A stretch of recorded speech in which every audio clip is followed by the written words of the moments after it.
your hands together and give a warm and wonderful Conscious Life Expo welcome to David Wilcock and Corey Goode. All right, how's everybody feeling out there? Awesome. Okay, the clothes, I get it, all right? Cuban, tuxedo. But there's a method to this, okay? The thing is, the tuxedo comes off when it gets so hot in here from the body heat that we, as your entertainers and informers, are sweating. And in other years when I do this expo, you notice I'm always touching my nose and people are accusing me of doing cocaine. What I'm trying to tell you is that you think it's hot down there, I got 6 feet more of heat that goes to rise, right? And within 20 minutes, my nose is just going to be dumping off sweat. So I will try to remember not to touch my nose. But I don't expect that will work. So how the heck did I end up, after being online for 20 years doing all this stuff, how did I end up crossing paths with somebody like Corey Goode? Because it's almost like a foreign language. One of the problems that we have is people who have not really been educated about the big picture of UFOs. They watch something like Cosmic Disclosure, they're like, who the heck is this dude? Because you notice when Corey's talking, he's like totally deadpan. Right? He's not in it he's not like mugging for the camera. He's not wanting to look good. He's out there, and we have both been through incredible hardships to do what we're doing. And we are not giving up. Not even after we did our last taping, and Corey ends up in the frickin' emergency room. I don't know if you heard about this. But I put the whole thing out on my Facebook page, and you guys prayed for him, and that's probably why he's alive right now. Thank you. I'm really not kidding. It's a whole other talk I don't have time to go into today, but suffice it to say, there's a guy named Dr. Daniel Benor, and he analyzed hundreds and hundreds of different studies of healing done scientifically in laboratory conditions. 64% of the healing studies of psychic healing showed a profound effect. So what the lamestream is going to do is they're going to show you one of the 36% that didn't work, and they say, oh, see, healing has been scientifically disproven. But we know that it works, and I don't use that power very often, but in a case like that, I absolutely said, this is it. If there was ever a time to marshal the crowdfunding of healing, okay? We did it, and he's still with us. Thank God.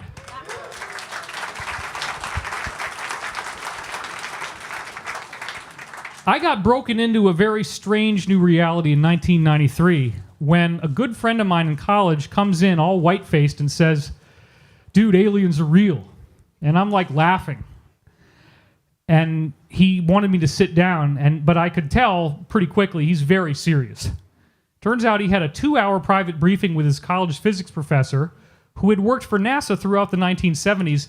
And in the higher echelons of NASA, it was considered common knowledge that extraterrestrials had visited Earth, that they had landed here, that they had crashed their ships, and the ships had been back-engineered into useful technology. And he said, and this was in 1993, within 20 years, the technology that you are going to see will blow your mind. And it will come out in the open. And now we take for granted that we got these little buddies here, okay, in which this is like the whole frickin' desktop tower computer in one little thing. We kind of taken this for granted. Well, that's about the 20-year time frame is 2013. Sure enough, all this technology that nobody had anticipated ends up emerging. And that was pretty fantastic in and of itself, of fulfilled prophecy. After he told me this data, which included a lot of specifics, you probably all heard it before, about how there were 3 types. All this NASA guy knew was there were 3 types of beings, some of which look like Greys, some of which look just like humans, but they're definitely not born on Earth. And they might have little differences, like their irises are purple, and they have like a diamond shape instead of a round iris, or subtle little things like ridges on the roof of their mouth instead of a flat palate like we have. You get enough specifics like that, including propulsion systems and all this weird stuff, and you say, you know what, this guy is telling the truth. Then a few years later, out comes Colonel Philip Corso, who literally said exactly the same thing that I was told in the book The Day After Roswell about parts that had been taken out of UFOs and back engineered into, and I will list some for you, computer chips, fiber optic cables, light emitting diodes, LED lights. We didn't have that before. Kevlar, like for the bulletproof vest. Velcro, believe it or not. Infrared night vision. And then there's other technologies that we don't get to hear about, like anti-gravity. So even back in 1993, I'm thinking, well, wait a minute. If our government, if you want to call it that, got these things and used them and could back engineer them, then why wouldn't they have taken off outside of Earth's atmosphere? Why wouldn't they have gone around our solar system? And then why wouldn't they want to land on some of these other places and figure out what was there? So very early along in my work, I was lucky enough to find the work of Richard C. Hoagland, who got into Mars. And this was the way the book looked when I first got it, back in, again, 1993.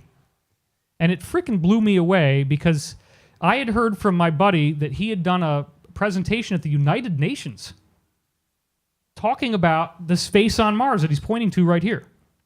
That this is not just some trick of light and shadow, but in fact, as you see here, you have this artificial-looking face. It's clearly human-like with a headdress around it, next to what very obviously looks like a city of pyramids. So you notice there's some very, very pyramid-like things here, but let's take a look at kind of a side angle now. You see the face up at the top right, the pyramids down there on the left, then look down there on the right. That one down there is a 5-sided pyramid called the D&M.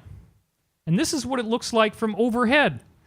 Do you think that's some kind of just random crater or mountain? No, come on.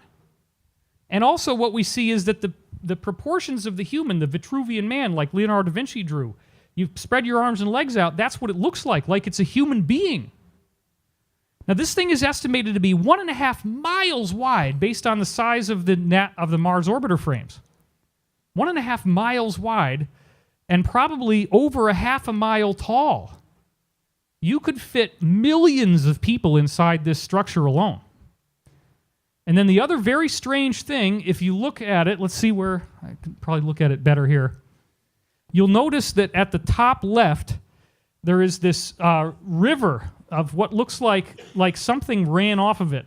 And it appears that this thing was actually blown up from the inside, and that's the melt-off of all the heated debris that was inside. There was a war. These people got wiped out. So Hoagland also was really into this stuff about alignments, and he said there was all these alignments between the objects on Mars that we found. And I got so excited about this that it began a research binge. In his book, he also described some very strange stuff that they found on the moon, beginning with the first mission around the moon that took pictures, which was not America. It was the Russians in 1965. Now look at this stuff. This is before it all got classified. Now you're not going to see very much here, so I'm going to zoom in. What we're looking at right now is a photo of the moon. Now that thing on the bottom left, that circle, is not what we're looking at. That is just some instrument that got in the way of the shot. You look down at the bottom right corner of this photo. I'm going to zoom in on it a little bit now. You can't really see it, so I'm going to do it again even closer. There is a frickin' glass dome down there. You see that on the bottom right? On the limb of the moon? It's a frickin' dome of glass. What the heck is that thing doing down there? That's not supposed to be there, and if you look carefully, It used to be a dome. Well, yeah, it got blown up. No, he's right. And this is all going to be part of our story. So this is a smashed up dome, and this is the physical evidence, okay? This is 1965, before the government was classifying what they saw. There it is, and it looks like a pyramid. You notice that there's two sides that slope up to the same size, and then it's got a flat top, just like the ones in Mesoamerica. Very shortly, just a few frames after, the moon rotates a little bit more. That one that we saw on the bottom right is now out of view because it's now covered by more of the moon's size. And then this little guy shows up in the middle on the right. Look at that. You see it over there? Let's take a closer look now. Oh my God. Now this thing is estimated to be miles tall. And you actually have the skeptics trying to say oh yeah, this is just some glitch in the film. 2 glitches in a row? One that looks like a pyramid of glass, one that looks like a tower. You're telling me that's a glitch? How could this thing be sticking miles above the surface? Now, if these were the only examples, that would be fine, but then we have this very, very strange thing Hoagland found. Frame 4822. A lot of times you ask for it, you get totally nothing. It just looks black, but then he kept asking for it, and it turns out that one of the times that they sent in a request for it, they got this guy. It doesn't look like a whole lot, and one of the things that he pointed out here was this weird little area in which you see what appears to be a square clearing right here. And you can see the sides of the square. You also see what kind of look like pyramids, like a row of pyramids here. Okay, that's all fine and good. Some people want to believe that, some people don't. But when you go over here, NASA typically crops it out right about here. But when he got the original, when whoever was supposed to hide things away in drawer 4822 forgot about not giving them the original, because they got 12 different copies of this thing, some of it didn't have this cropped out over here, and this is what they saw on the surface of the moon. It's in the original. Lots of people have seen the original. This is not fake. Do you think that looks like a geological formation? Absolutely not. This is a base. It's very likely an active base. This was taken during the Apollo missions, so we're looking at like 1969. And it clearly looks as if you have a series of rooms that are all interconnected at right angles and a tower in the middle that sticks up a little more. And it looks like it's made out of glass-like material. There could be lots of people living in there. Then we have this very strange thing. This is an example of photos that the engineer Ken Johnston was told to destroy his original copies of Apollo photographs, which he was storing. At one point, they were stored in a broken-down, vagrant McDonald's, believe it or not. And it was no longer being used, and so there was all these boxes of NASA images of the moon, and they told him, burn them, destroy them. And he didn't, thank God. Now, we've had Donna Tietz for the Disclosure Project 2001. I was there. She then got the name Donna Hare, saying that NASA, her testimony was that NASA airbrushes real stuff out of these photographs. This is the official NASA image of this frame right here, and you notice down here where the arrow is, it's different. If you go to the Ken Johnston version over here, there's a frickin' dome on the surface of the moon, which they deleted. So please, when your friends are telling you, you know, this is a live stream, so you guys can get this, and you can have this at home. You can watch it as many times as you want. You can show people the proof. Something is going on here. There's stuff on the moon that isn't supposed to be there. And then this one really blew me away. This is when Richard Hoagland and I ended up co-authoring together. This is the original NASA AS14 669301. And it doesn't look like much, although there's this little tiny fleck of blue you can't really see. But when you image enhance it, you see all this stuff that looks like glass. And then another frame taken just a few steps away is 669279. Look at this. Just with a little bit of Photoshop, all you got to do is use the curves filter, which just pulls out more of what's in the image. And all of a sudden you see glass beams on a massive scale. I mean, this thing, whatever they posed in front of, it is frickin' enormous. Okay, that is an enormous, enormous object. Here's another example where the sun was setting and light catches off of some of these glass ruins. And you see shards poking up off the surface of the moon. It's totally amazing. Now, Corey has also talked about the idea that a lot of ships were left behind on the moon's surface. And this is one that I didn't put in my book. For whatever reason, I could only use so many images. But this is AS15, P9625, and 9630. Now look at this. What we're seeing here is a crater that has this very strange object in it. And when we do these two images together, and then we basically sharpen it using known filters, look at what happens. It's called a composite. Oh my gosh. Now, Corey, does this look like anything that you've ever seen? Do you think this one is a real example? It very well could be. There are a number of crashed vessels that are on the moon that were from antiquity. There was a major treaty signed, and in that treaty, they left all of the debris from the big battle that they had as a reminder or a testament for other generations, so that they wouldn't have such a terrible war again. So to me, this is an example, and this is another one that's really, really classic. It's called the Blair Cuspids. I talk about it in the book.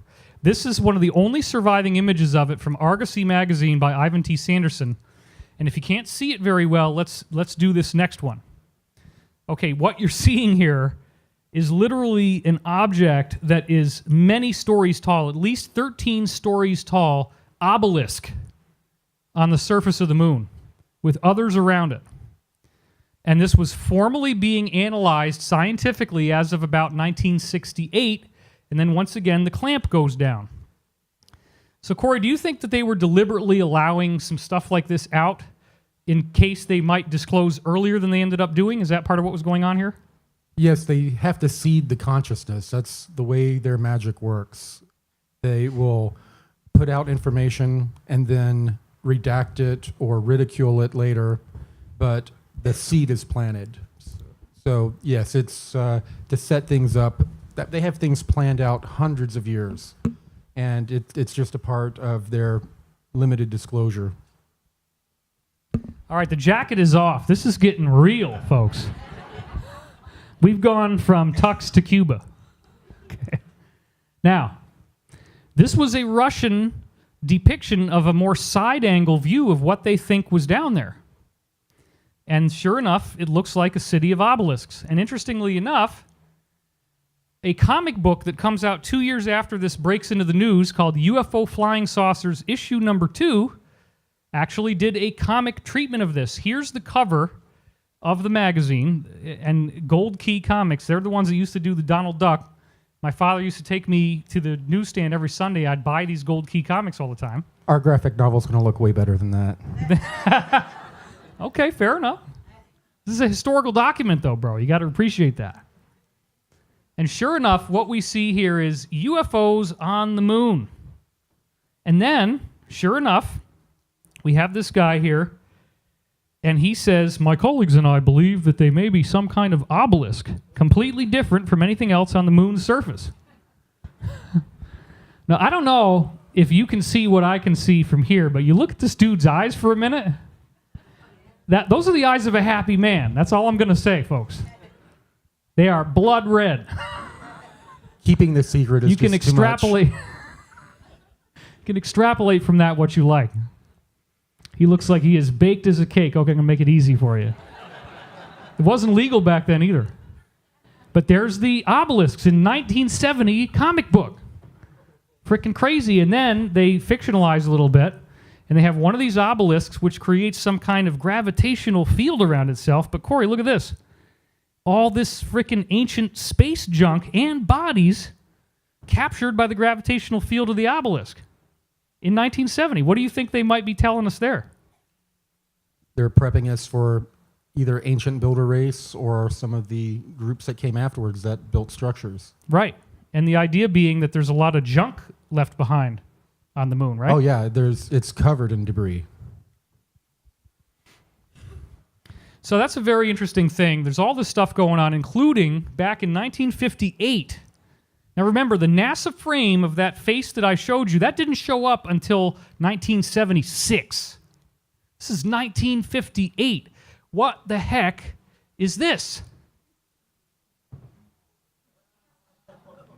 Come on.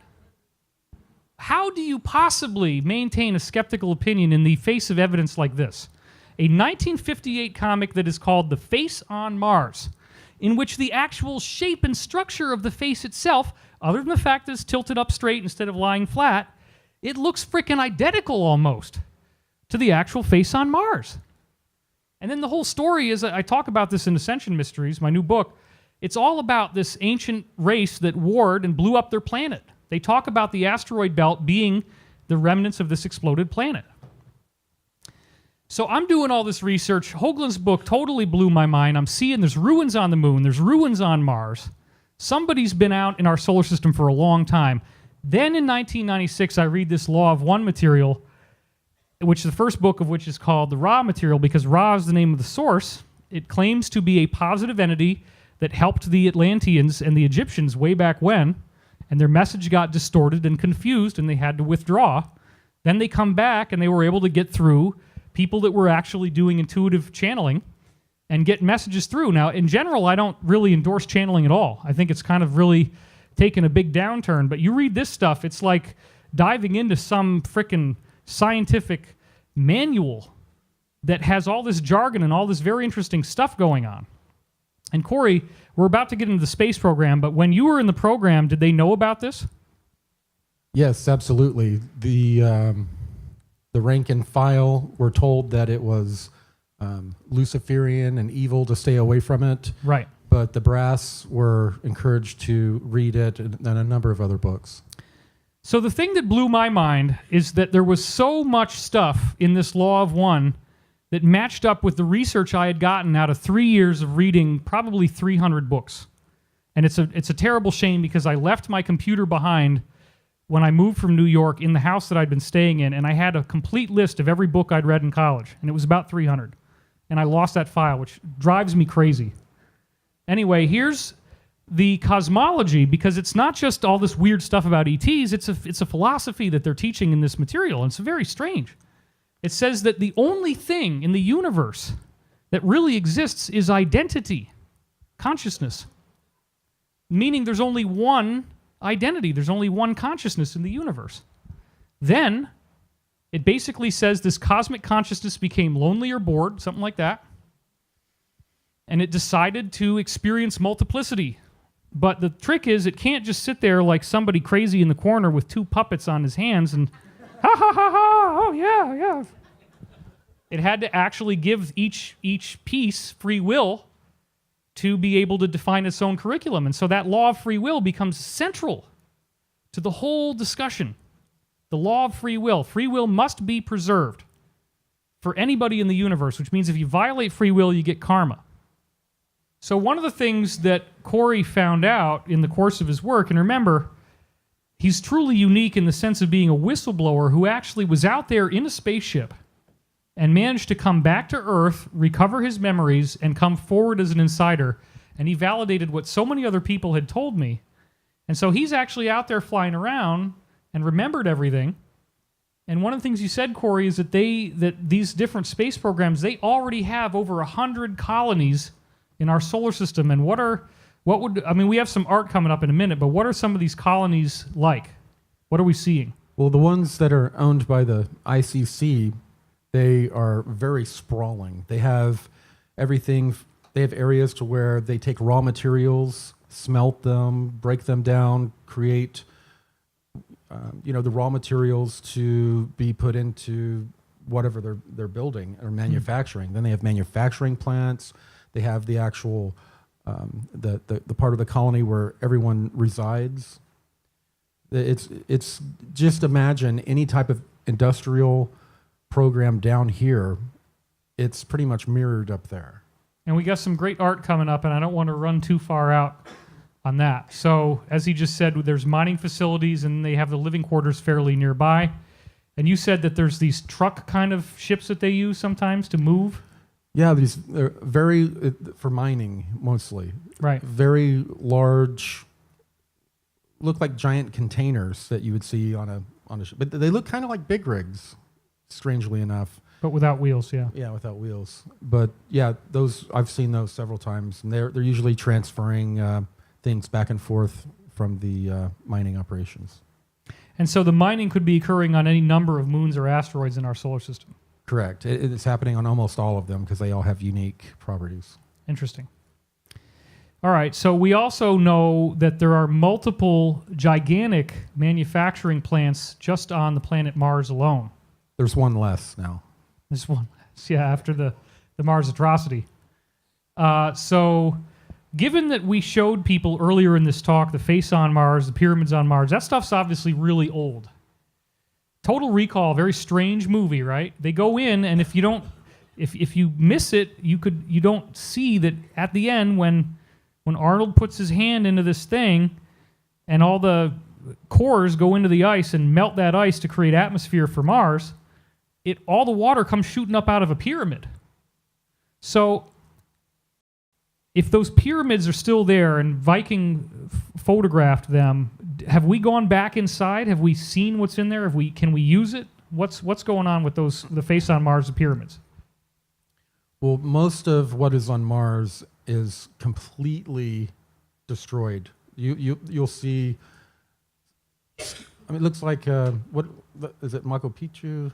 Machu Picchu the or place where Pumapunku. Pumapunku, Yeah. where all the stones are just strewn about. Okay. Sometimes you'll see like a corner of a block sticking up, and it'll look like a pyramid. It's destroyed. It's all so destroyed. there's really nothing to go in and look at when you go in there. Well, whatever has been, they have people that come, or not people, but non-terrestrials usually that come and pick through all of that and take what is useful. But yeah, we've found some things that we've removed from these locations. So you can imagine now, I mean, it's got to be frustrating. It's frustrating for me, right? Hearing all this stuff and going, why the F are we not being allowed to see all this great stuff? Why are we being kept in the dark down here? You saw the stuff on Mars. You really think that that's a trick of light and shadow?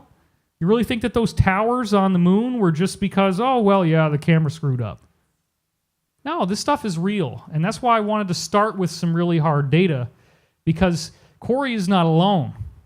We've been hoping that new insiders were going to come forward to corroborate this. We've got people that are starting to want to come forward now. We're getting more testimony, and it all crosses together. There's no way that all these people could be lying about this with all the data in the Law of One and all the provable things that we know. And so this is a really rare and amazing opportunity for us to learn about something that is so much beyond, and I don't want to insult anybody, but you all know, if you've been to UFO conferences maybe even as little as 5 years ago, Roswell again? You know, right, the saucer, look, it's metallic. Oh my God. Come on, we're done with that. We got to actually figure out why are there so many different types of UFOs? Why do they all look different? And what Corey's revealing to us is, he said, if you didn't catch that, it's very important. Our people in the military-industrial complex space program, the greater one, of course, which is not really the military-industrial complex anymore, it's like a breakaway group, they're working with 900 different civilizations, and that's, as they told you, right, that's the ones that they're really trading with the most. And yes, there are others as well, right? They were actively trading with over 900 non-terrestrial groups. But then there's other groups that are kind of sometimes trading with them as well, right? Yeah, they're sort of like nomadic almost groups, and they make it around to our area, and then we trade.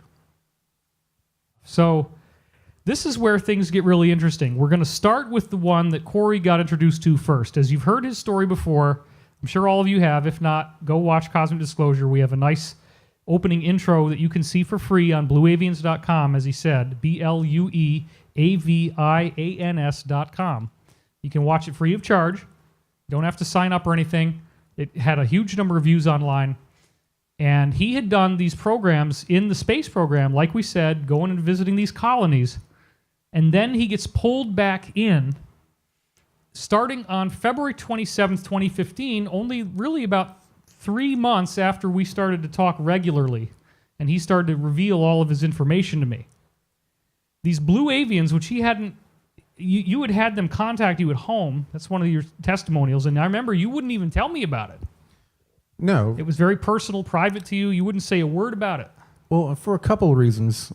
When I first got contacted by the Blue Avians, I was concerned because I'd been in all these projects. I'd known about hundreds of different non-terrestrials. Not once have I heard about an 8-foot-tall blue bird. Not once. So, yeah, I was a little concerned. And I definitely was not wanting to go around telling people I was talking to an 8-foot-tall bird, you know, especially when I was just starting to get to know him. Well, I can take anything. I mean, it's just, pour me 3 of those, bartender. Whew. Blue bird, got it. Aliens. Just don't drink it at the airport. Exactly. Then, very shortly after they asked this secret space program alliance, they said, go get this man. His name is Corey Goode. About 3 days later, 3 days later, I forget whether it was 28 or 29 days in 2015 or February, but you actually got, well, I say teleported, but that was wrong. It was a transport, right? That was when you had the DART craft. Right. To this Lunar Operations Command. Now, this is brand new. World debut. You guys are seeing stuff nobody's ever seen before. Yeah, it's part of the graphic You might novel, need the too. live stream to really get a good view if you're way in the back, but this is what, Corey? What are we looking at right now? This is the dart, what I sometimes accidentally call a Dodge dart. But it fits 2 crew in the front, and then in the back there are 3 seats. Not a lot of room for cargo. It's just a transport. This was what was sent to my backyard to pick me up, to take me to several different places, but on this occasion to the Lunar Operation Command. So this is, you said 2 seats in the front, 3 in the back? Correct. And you mentioned before that a lot of people are getting picked up and they don't even know it because they're getting blank slated. Well, these people that came up with me during that time period were not blank slated. Okay. They came. They're back here on Earth. I don't know what their mandate is. But you said this is really not much bigger than like a van, right? It's about the size of a car. Okay. Yeah. And you said it kind of flutters a little bit when you step on it as Right. you walk Yeah, up the into doors would pop up, and when I'd step in it, it would go down and slide a little. Like, Is this, Corey, a semi-accurate, at least, depiction of what you ended up seeing when you got up to this Lunar Operations Command, or LOC? no, this is actually one of the first, I guess, goes at creating the briefing room that I was in at the Lunar Operation Command. Okay. It was very much like what you would see at a college campus. Very, very similar. So this is, I guess, more of a stylized view that we've sort of corrected since then. Okay. These guys are they're not wanting to keep this all secret from us, right? This meeting that you got brought to wasn't about keeping secrecy. It was about disclosure.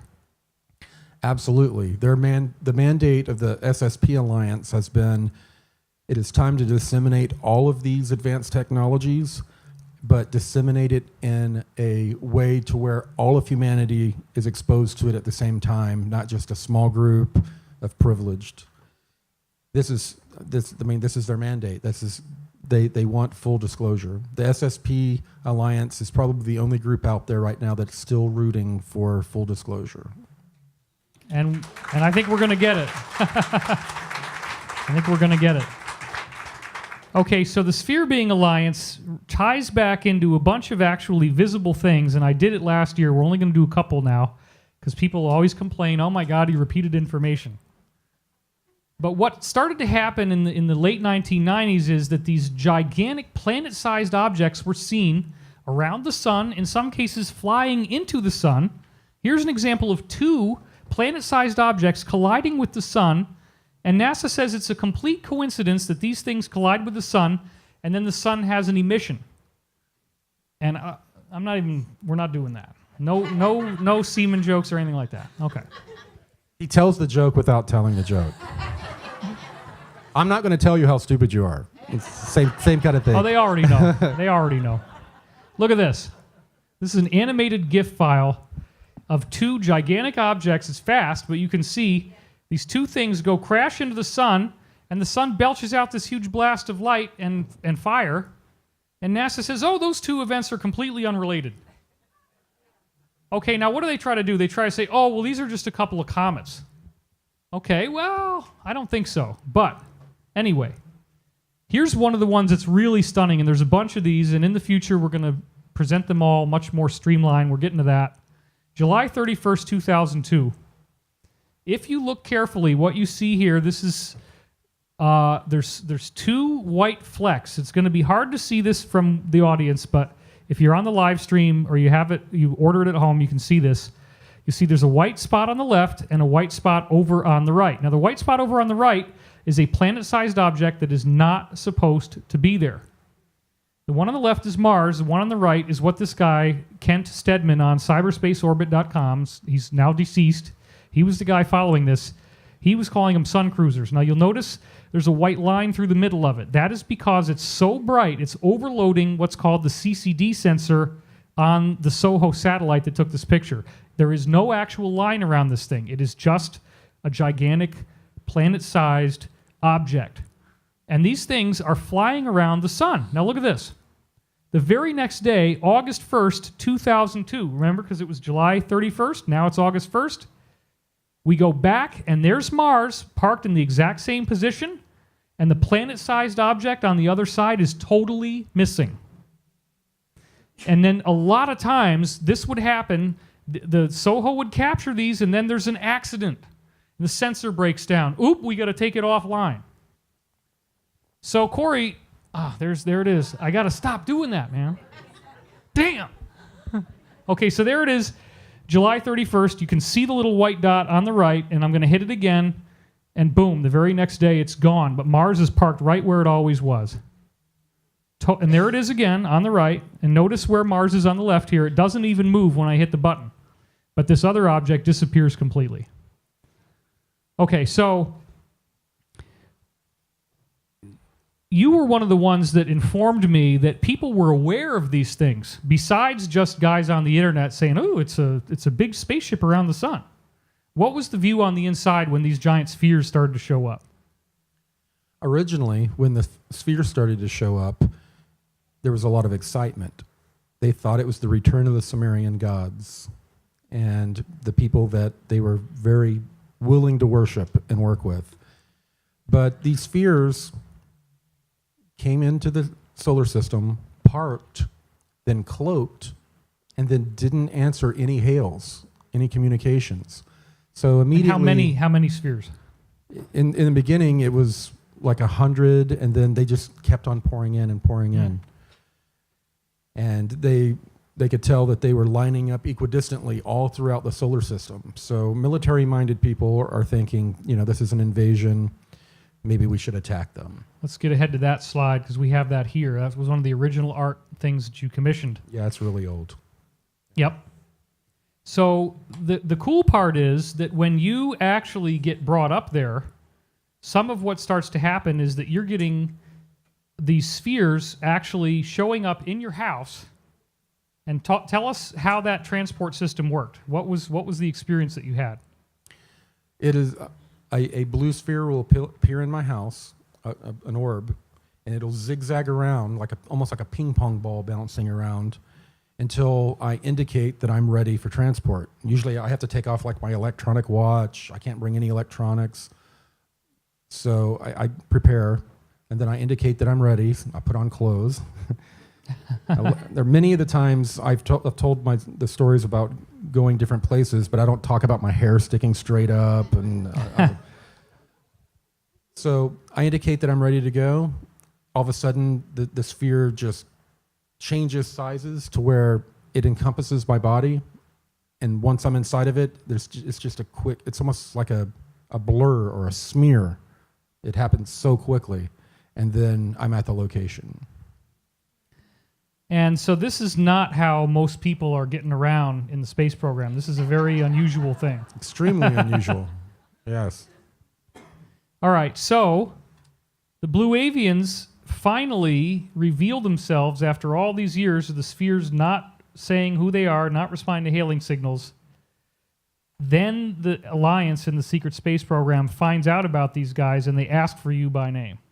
Right. The Blue Avians around 2011 started contacting both Gonzalez and I through dreams, which they have a protocol. They follow this protocol religiously almost. Right. So, yeah, I was getting that contact. They were sort of nurturing a relationship with me. They were doing the same thing with Gonzalez. And while they were communicating with him, he reported it to the SSP Alliance, who wanted more information, of course. But what had occurred is they had gone to Gonzalez, the Blue Avians went to Gonzalez and stated that they wanted a certain person by name who he didn't know who I was. after that, they looked into my background. They found a lot of the SSP information. A lot of it was redacted, which is not supposed to be possible. So they really wanted Gonzalez to be the ambassador, someone military, someone they can control. But instead, I was chosen. And I had no idea that he was in contact with the Blue Avians, and he had no idea that anyone else was in contact. Right, and so the Blue Avians, at this point, it was already well known that I had the show on Gaia and that we were actively looking for insiders who wanted to come forward.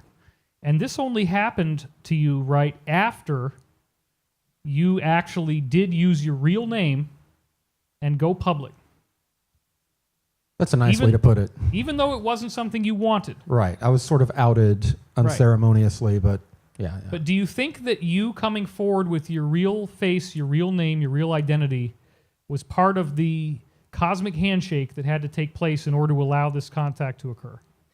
I guess it showed commitment, yeah. Yeah. All right, so this is what you actually saw. And if you haven't seen this before, this is the art that we got from Andrew Jones, which was then turned into 3D. Yeah, that was turned into 3D by someone else. Yeah. And I was there as we constructed this, and it was very emotionally powerful for me. I actually broke into tears as this image was appearing. It moved a number of people in the room. Yeah, it was very intense, actually, when this was happening. And so we're seeing a being that looks pretty human-like, but it's got small, fine feathers all over its body, right? That's part of, if we're correctly interpreting what we're looking at here, there's sort of these shiny, purplish blue feathers, and then longer feathers that kind of act as hair, a very punk kind of hairdo. Right. New age, new wave. So then we have the golden triangle head beings, which have some unpronounceable name. Could you try to pronounce it? Or is it not even possible? I thought you went like or something like that. Wasn't that what? It's something really weird. It's kind of almost like a screech and it's weird. So here's what they look like. Now, how tall was this guy? 10 feet. So he's even taller than Blue Avian, because the Blue Avian you said is 8 feet. Yes. And it looks like they're either there's a mirage in front of them or they're underwater. They move very fluid-like, and they don't look like they have bones. I mean, kind of like an octopus. And then their toes and fingers, they have 3, and they stand up on their toes like a tripod. And then their toes do this, and they kind of go up and down. It's very strange. Very strange. Okay, now one of the first questions that the SSP Alliance asked the Blue Avian was what? Are you the Ra from the Law of One? And what was, he said, are you the Ra from the Law of One? And what was their answer? Tir just had me answer back, I am Rao Tir. Ra like Ra. Ra, yeah, they pronounce it Rao. Okay. Wow. Which may be the way the original word was. Yeah, we probably got it messed up. Which we mess up everything on this planet, right? That's part of the game. Now, what's interesting about that, and it's kind of like their free will chess game, is that every time they're asked a question in the Law of One, their answer starts with, I am Ra. Correct. So it very much looked like that's what was going on. Now, I was really suspecting that this was the same Ra as the Law of One.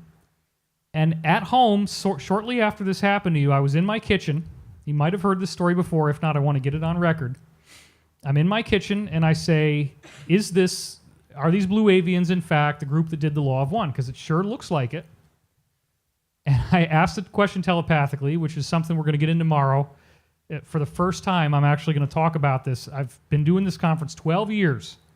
I haven't talked about this stuff in 10 years. I'm going to talk about it tomorrow night. I'm finally coming out of the cosmic closet, okay, which is a lot worse than being gay. Being gay is not even a big deal anymore, which I'm not, okay, but everybody thinks I'm gay on the internet. Apparently the military does too. That's fine, okay, but saying that you can channel higher beings of consciousness... I think thou protest too much.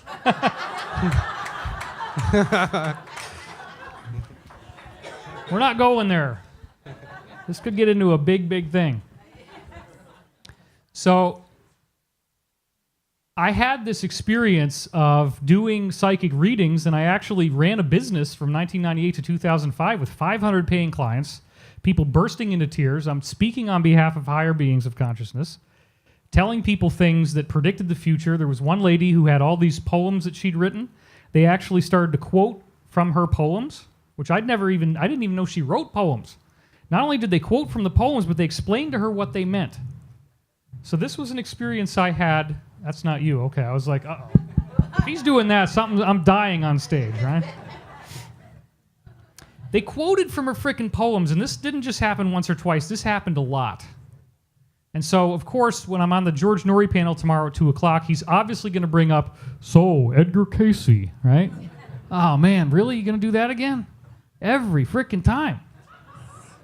Yes, I'm going to show you again tomorrow night the facial similarity of myself and Edgar Cayce because it's time. So many people don't want me to talk about this that Corey didn't even know about it. Believe it or not, when we actually did our last taping, I sat him down, I explained to him this whole Cayce thing, and he hadn't even heard it before because I've totally avoided talking about it. So I was in the kitchen, and I still can get access. It's not as much as I used to do. I had some very bad things happening in my life, and I didn't dare try to do this because you have to have a really sacred consciousness or it's not going to work. You're going to get the wrong channel. And I did not want that. So basically, after about 2005, I pretty much discontinued it because my life started to get really intense. And I didn't want to try my fate with the wrong side of the fence. But I can still get little things, and I'm trying to build it back to the point where I have the right consciousness to do it properly again. So I'm in the kitchen, and I say, okay, are you guys the Ra from the Law of One? And I wait, and I listen, I meditate, I get deep, and I hear 3 words. Go outside now. You didn't answer the question. Are you the Ra from the Law of One? Go outside now. Sounds like a text you got from me at Contact in the Desert. That's similar, yeah. 3rd time, are you the Ra from the Law? Go outside now. Okay, freaking fine, I'll go outside. Walk out the front, and I filmed this, and at some point I'm going to use the film. There is this huge freaking rainbow in the valley. This big, full arc rainbow. And then another time later on, when I asked the same question again, and I'm on a walk, boom, I turn the corner, and there's another big rainbow. And then Corey and I were talking about this. Remember this? We were at a restaurant. I'm not going to say which one. We're at a restaurant in Boulder, because it's like product placement if I give the restaurant name. We don't need to give them free publicity. But, and we're talking about the same thing, and we freaking walk outside, and there's a double rainbow again. So it's happened 3 times.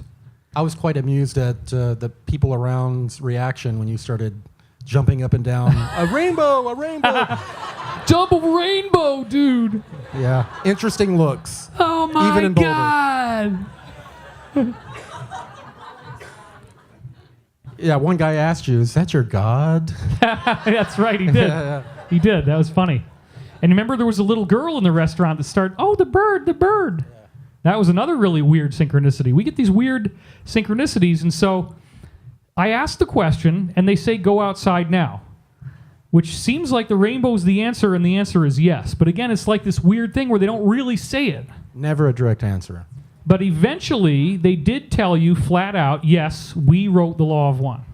And that's a huge development for me, because it explains, okay, yes, they're the group, they're the ancient builder race. Law of One says they started on Venus 2.6 billion years ago. They built all these pyramids everywhere. They took off. They ascended, but now they become what's called the guardians, right? And they've come back in these giant spheres. So when these guys in the SSP Alliance were asking them, why did you come in these giant spheres? What's the purpose of this? What was their answer? To attenuate the energies that are coming from through the cosmic web, through our sun. Right. Because we wouldn't be able to handle it in our current state. Attenuate means to kind of like control it and modulate it so it doesn't happen too much at once. Right. If they didn't use these spheres, and we're talking about the Mayan calendar end date, of course you guys all know 2012 was a big flop, but look, the science was so good that I was going forward with this year after year leading up to 2012. 2012 was not a big flop. What was supposed to happen happened. We were just all wrong. That's interesting. Yeah. That's also during the time that the sphere started coming in mass into the solar system. So, a lot occurred in 2012. It's all very congruent, this idea of ascension. I'm going to get way more into that tomorrow and on the Monday workshop. It's a huge subject about this idea that the sun's going to do a flash. And Corey, you have still heard that there is going to be some sort of solar event that has a transformative effect on consciousness, but the date range now is more like 2018 to 2023. Is that still true? 2024. 2024. Yeah, okay. They added a year. So, look, all this stuff, if you've seen my scholarship, we have extensive documentation of so many ancient cultures predicting the sun is going to do something huge and that it transforms the very essence of what it means to be human. It totally ties in with the idea of the Tibetan rainbow body. There's 160,000 documented cases, as I always say, of people meditating for 12 or 13 years. If you can only have loving thoughts for 13 years, then you get to ascend anytime you want, which is very difficult. It took me 2 hours to get here in the traffic today in the rain. So we start the clock today. And we'll probably start the clock again tomorrow and start it again the next day.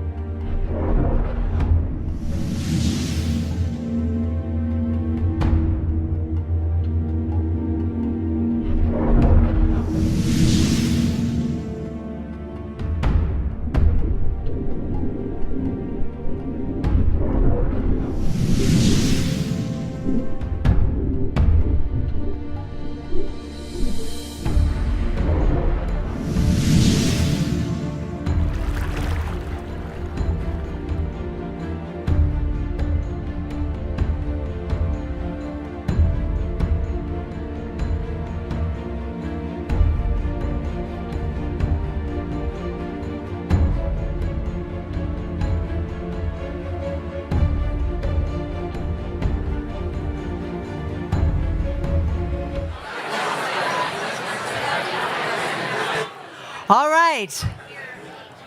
3-time best-selling author, star of TV, film, the one and only David Wilcock.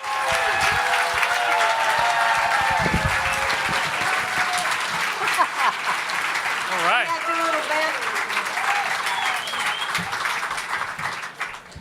How's everybody feeling out there? Are you ready to rock and roll? All right. We now have absolute confirmation from 4 different sources on the inside that 47 top-level Washington, D.C. pedophile prosecutions are going to be filed next week. It's backwards, guys. Can y'all read backwards? I don't know.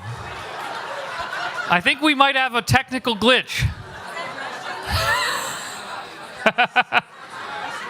It looks good to you back there, but it doesn't look good to everybody else. I'm just going to clue you in. At least we got something. Warts and all, the David Wilcock Show. How amazing is that shit? Now look, I don't support what these people are doing at all. This is a very, very horrible thing. But as you all know, I've said this so many times, it's if you throw up, you'll feel better. We can't change the fact that they're drunk. Okay, we can't change the fact that there's a sickness here.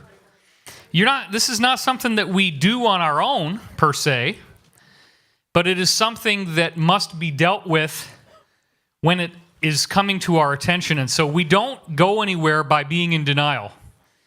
But one of the really great people who have been covering this is a guy who worked for the Huffington Post, and he published a very popular video from InfoWars on Huffington Post that was questioning Hillary's health. Because remember, she was having those seizures and stuff? And they fired him from Huffington Post, and they deleted every article he'd ever written just for publishing this thing on Hillary. His name's David Seaman. And he's awesome. Okay, some of you know who he is. Well, I guess I can say this now. I sought him out, and I actually was able to make contact with him because he lives in Boulder, Colorado.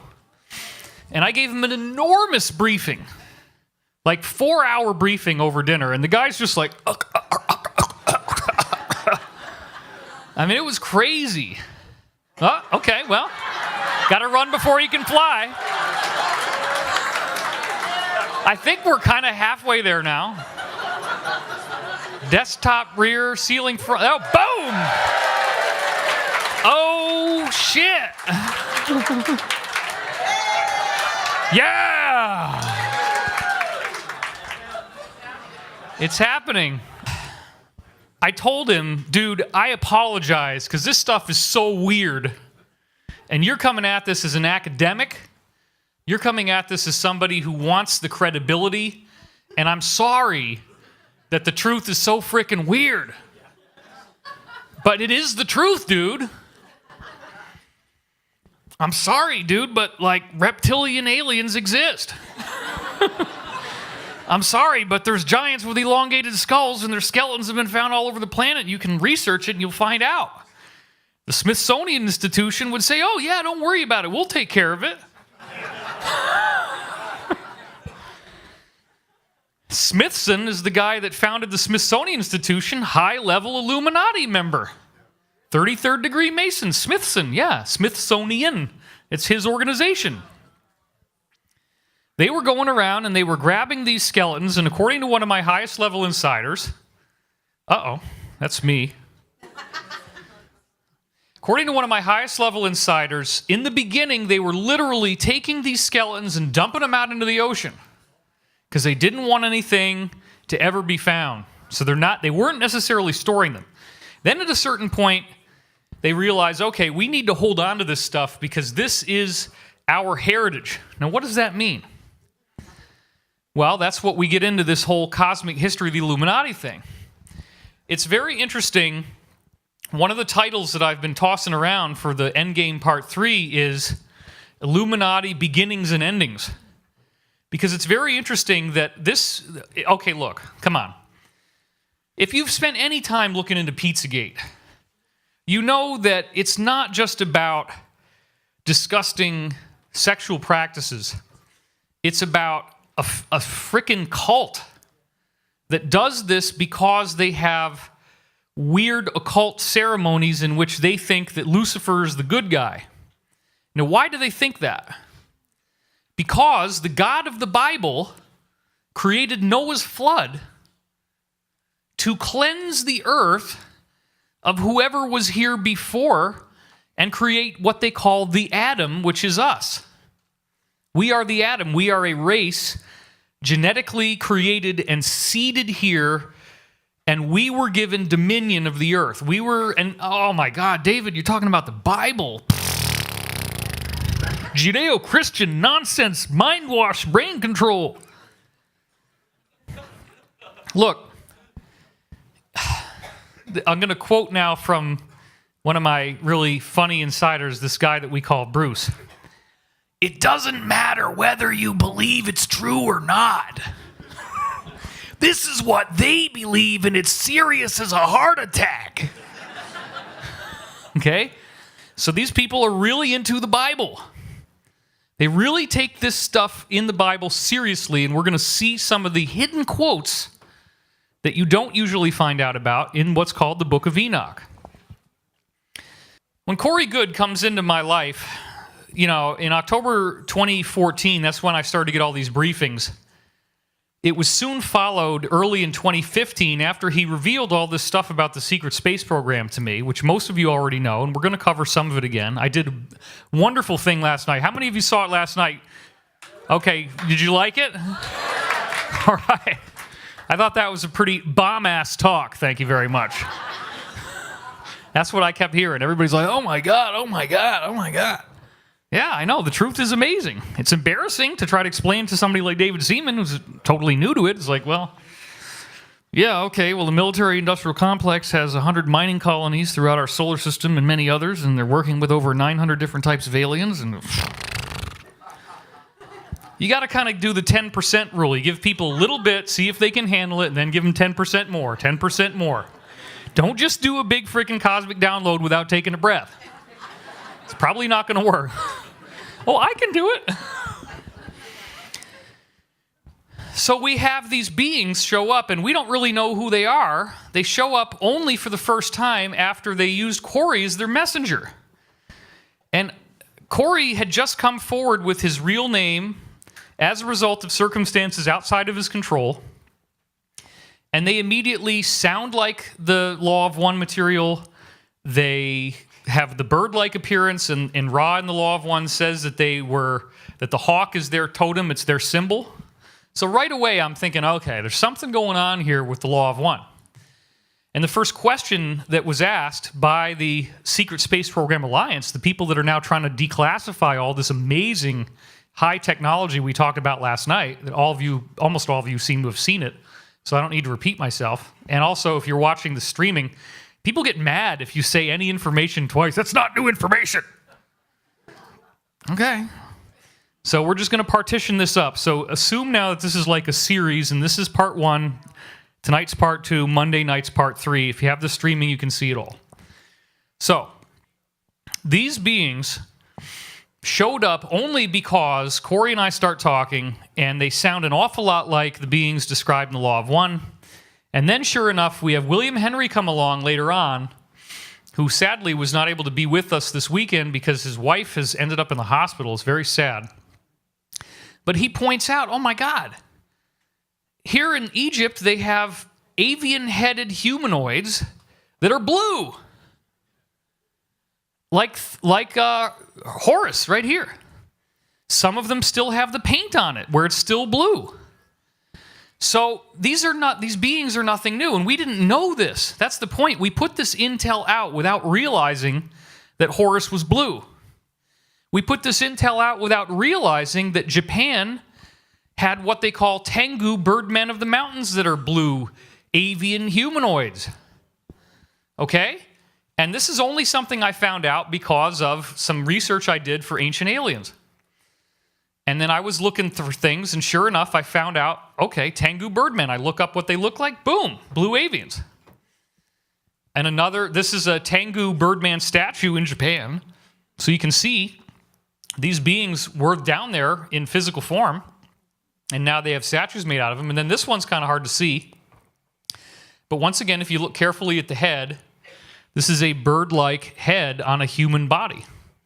So it definitely appears that these beings from time to time will contact groups that are receptive to their message and will actually get that message across to us in ways that are very provocative, because they showed up in these huge spheres. And all of this seems to tie back with my journey and how I ended up getting involved in all this, because the first book I ever read was something that my grandmother gave me when I was 5 years old, and she's a fundamentalist Christian. And I said this last year, but it's worth repeating because it's so cool. It was called Strange Stories, Amazing Facts from Reader's Digest, and I couldn't even read. I was 5 years old, and it's an adult book. So I kind of used it like a picture book, and I'd flip to the back, and there was this chapter called Enigma of the UFO, and it had these really cool pictures of flying saucers, which I'd never heard of before, except that I was seeing them in dreams. Most of the time, I'd see cylinder-shaped objects. And then I'm seeing these things that I'd only ever heard about in my dreams in a book. And I'm like, what the hell is that doing in there? It was amazing. But what even tripped me out even more was this article with Isaac Asimov as a co-author called Looking into the Future, and then this picture down here, commissioned by an artist, where they're depicting a base inside an asteroid with these weird dart-like stealth craft going in and out of them. Now remember, this book was written originally in like 1978. That's when I got it, somewhere around there. The original edition's 1978. It was already in there by then. So something led these guys to postulate, and this is Asimov, right, a notable science fiction writer. Yeah, there might be asteroids with civilizations inside of them. Well, is he just a very original thinker? Apparently not. Apparently we have people on the inside who are aware that stuff like this is already in our solar system with habitation inside. Now, it doesn't have a nice big gate in the front like that.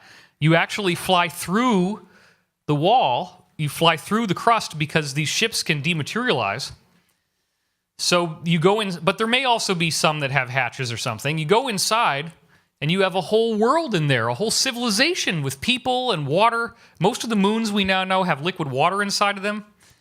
So this is pretty amazing because Asimov and Arthur C. Clarke are getting these little dribs and drabs of information, and they leak it through fiction. And this was how this all gets started. Now, the focus of the talk tonight is, of course, Antarctica. That's what you're here for. That's what has got our excitement right now. And this is one of the pictures. It's not really pyramids, but it's just a very cool couple of icebergs, which kind of sets the tone. This is taken in Australia, Antarctica. Woo! So we can see how beautiful it would be to travel down there. And it's not as cold as they lead you to believe. You're not dying when you're down there. If you go during the right time, the right season, you'll get these gorgeous, gorgeous sunsets. And this is actually a real picture. This is not photoshopped, of a yacht that was found underneath the surface of the ocean in Antarctica. Somebody didn't have very good luck sailing during the wrong time. And to me, this kind of sets the stage for the ancient architecture and the things that we might see once we get down there. Why Antarctica? Because Antarctica is where the founding fathers of the people calling themselves the Illuminati supposedly crash-landed when they came to Earth and became what the Bible calls the fallen angels. That's a very important point. They believe that the fallen angels are real, but that because the God of the Bible wiped out their people in Noah's flood, that God must be evil. Because this Adam, which is us, they call us the Adam, they think the Adam is wicked. And they think that they, with all their ancient knowledge and high technology that they crash-landed here with, that they are the good guys. So they actually believe that they deserve to rule the earth and that we are not worthy. And so when I explained that bit to our Huffington Post journalist, David Seaman, that's when he got it. That's when he really saw, okay, this is why these people are so sadistic that stuff like Pizzagate is actually happening. Because they see us as an invasion. Even though they invaded us, they believe that they have a right to the earth, that they belong here, and that we are the insufferable fools who shouldn't be here. So these pre-Adamites, after they blew up their planet, they survived for approximately 445,000 years on the moon. This is the latest, greatest intel. And so approximately 55,000 years ago, they got attacked by, guess who? The reptilians, the Draco. They had a terrible war with the reptilians. That's how these ships ended up getting blown up. That's how the domes, that's how the glass got broken. Their ships were getting shot down. Only a very small number of them actually survived. Now, they started out, as I said before, 70 feet tall. But because the moon was so much smaller, they'd actually gotten a lot shorter over time. But they were still giants compared to us, anywhere up to 12 to 14 feet tall. They are badly, badly wounded. They only have a few ships left, and they crash-landed on Earth with those ships, which were gigantic in size, as we're going to see in a minute.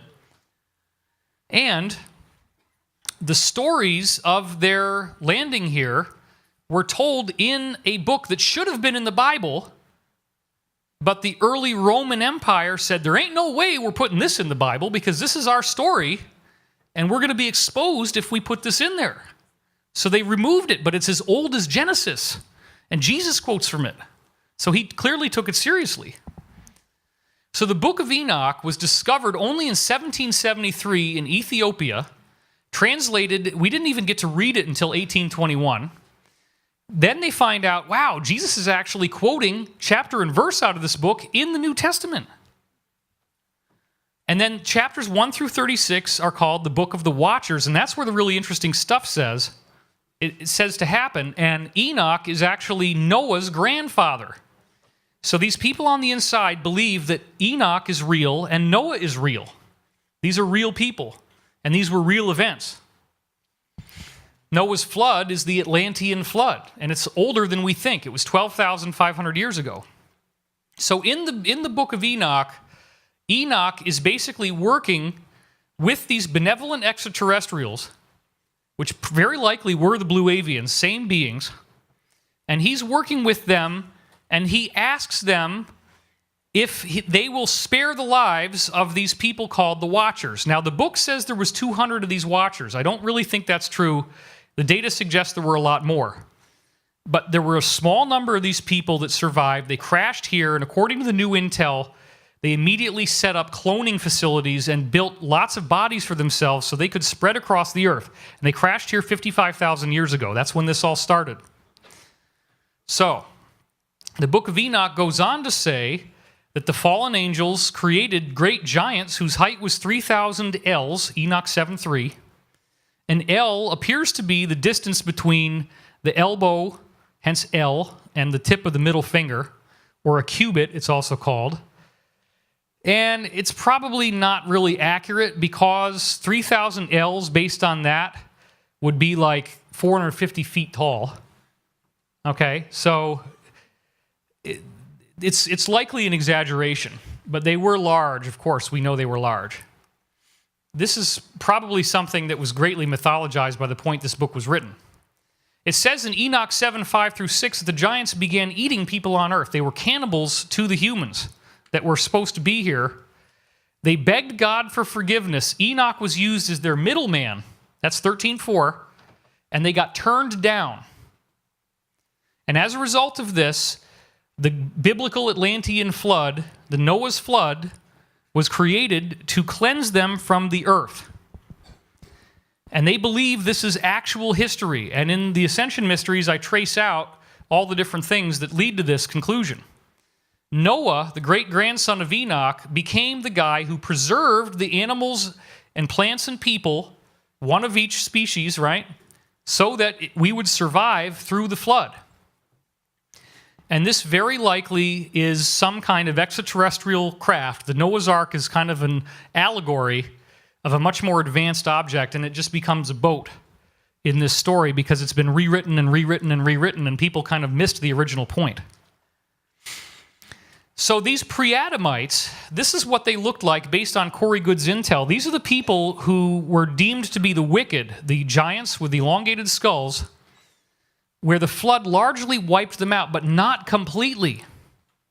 Surviving remnants of their population lasted through the flood, even though they were in much smaller numbers than the humans that were then seated here as the Adam. And those humans had already been here before, but then they were built to inherit the earth. So the Bible's a little bit off on that too. But the point is, these beings were not completely destroyed. When they survived in Europe and Asia, they eventually made their way into the Egyptian pharaohs, as I talk about in Ascension Mysteries. And when they first landed here, before all this crazy stuff happened, this is an important point that we get from the new briefings. They knew that the continent we now call Antarctica had ancient builder race ruins below the surface. It's a very important point. Ancient stuff, 1.6 billion years old is how old they estimate that it was. So their ships were badly damaged, and they landed where they could then tear apart the ships, use the parts that were inside them, use the power systems, and set up their own little enclave because they were badly damaged. So then they colonized those underground bases built by the ancient builders. There were other places they could have landed that would have had better land and better water and better game, but they went to Antarctica because at that time it was tropical. The Earth had not shifted on its axis yet. It was a nice place to be because of the underground stuff that they were able to get into. That's where they started up all this cloning and all this crazy stuff. So now here we are. Oh, people are like, oh, don't show me his face. why in God's name did John Kerry go to Antarctica on election day? Literally, I'm not kidding. This is a picture of him traveling with the military on the day of the election. Like maybe he's worried that the election isn't going to turn out in a way that's good for Pizzagate people. Not saying that he is, but it's probably going to be. He wants to go see it while he's still got the chance, in case Hillary loses. Here he is in Antarctica. Notice that he's not wearing gloves and a hat. It's warm enough down there that you can sail around and be comfortable. That's him in Antarctica. Why was he there? Because recently, as in within the last 30 years, according to some of my insiders, they found new ruins under the ice that are very advanced of these original ancient builders that crash landed there. And here is Buzz Aldrin. And there he is in the middle with his shirt that says, one of them says, "Get your ass to Mars." That's the one the woman is wearing. She's got the red bag. Her shirt says, "Get your ass to Mars." The other one says something similar. Destination Mars. Thank you. I can't really read it from here. Notice that they're on a Russian plane. You can't even charter an American plane in Antarctica. You had to go through Russia. And here it is right there on ABC, breaking news. Buzz Aldrin had to be evacuated from Antarctica. 86-year-old fell ill while visiting the South Pole. We didn't know why. And you're going to find out later, teaser. You're going to find out why he had to be taken out. It's amazing. Wait till you hear that bit. And there he is. It is actually true. If you watch the film Total Recall, Arnold actually does say at one point, "Get your ass to Mars." And it's such a weird, stupid one-liner that it became a shirt. Now, why? Think about this for a moment, folks. Buzz Aldrin, 33rd degree Mason, goes to Antarctica, advertising "Get your ass to Mars" on his shirt in all of the pictures. What's the relationship between Mars and Antarctica? Well, they know. That's what I'm trying to tell you. This is not accidental. This is on purpose. And notice that Mars is embedded inside what? The NASA logo. Whoa. They know what they're going to tell us over time, and they have to hide it out in the open, right? They have to tell you what they're doing. This is what they're doing. Antarctica and Mars are connected. Antarctica is where the survivors from Mars finally ended up before they became what we now call the Illuminati. Those people crash landed here 55,000 years ago. For 5,000 years, they built a huge civilization in what we now call the Sahara Desert. It became very technological. They spread out across the earth. They set up kingdoms in every continent, every country of the time. They were the leaders, the rulers. They had much bigger brains, much higher IQs, much better technology, and they subjugated the planet. And there was a catastrophe 50,000 years ago that wiped them out. And then they bounce back. And another catastrophe happens 25,000 years ago, wipes them out again. Then the third one was the one we associate with Atlantis. So that's how this works, and it's totally described in the Edgar Cayce readings. And there's so many things the Edgar Cayce readings has in common with this, it can't be an accident. So Corey gets this incredible body of information. He wasn't telling me what it was. He just said it's something about Antarctica, but I can't release it. And I mean, we knew there was ruins down there, but I didn't know that these excavations were so active and new. And then finally, I get a briefing, and he can tell me, and this happens right before we're about to go for a Gaiam taping. And so we make it into episodes, and then we also integrated it into what became Endgame Part 1 and 2. Part 1, I go into Pizzagate. Part 2, I go into Antarctica. But not with all the rest of the stuff I'm going to tell you today. So if you've read Endgame 2, that will really help, because I'm not going to go through all this again. I'm just going to repeat myself. But the point is, we start to release this information that they found these ruins in Antarctica, that the ruins were technologically advanced, that they found some very cool stuff there. And then we start to hear that there's a plan to release this, and this is actually part of what the Alliance wants to do. Now, I don't want to diss the Alliance. I think it's awesome that they've stood up against the cabal And they're bringing the cabal down, and they want to give us disclosure.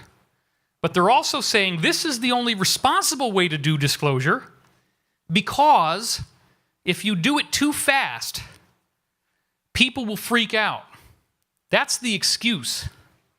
The reality is that if we got full disclosure with the data dumps, all the data that there is, then the vast majority of everybody in the alliance has got unspeakable crimes associated with them, because heroes can turn. You could have somebody working for Hitler in Nazi Germany who then becomes a defector and comes to the U.S. in this case. If you want to think of Hitler as bad, U.S. is good, even though ultimately, as I've said, the cabal seems to have been controlling both sides of World War II, and there's some really good data on that. Some people are going to be shocked when I say that, but not you guys. You're like, yeah, okay. U.S., Nazis, same thing. Right, got it. No big deal. Nobody's like, I don't see any faces doing that.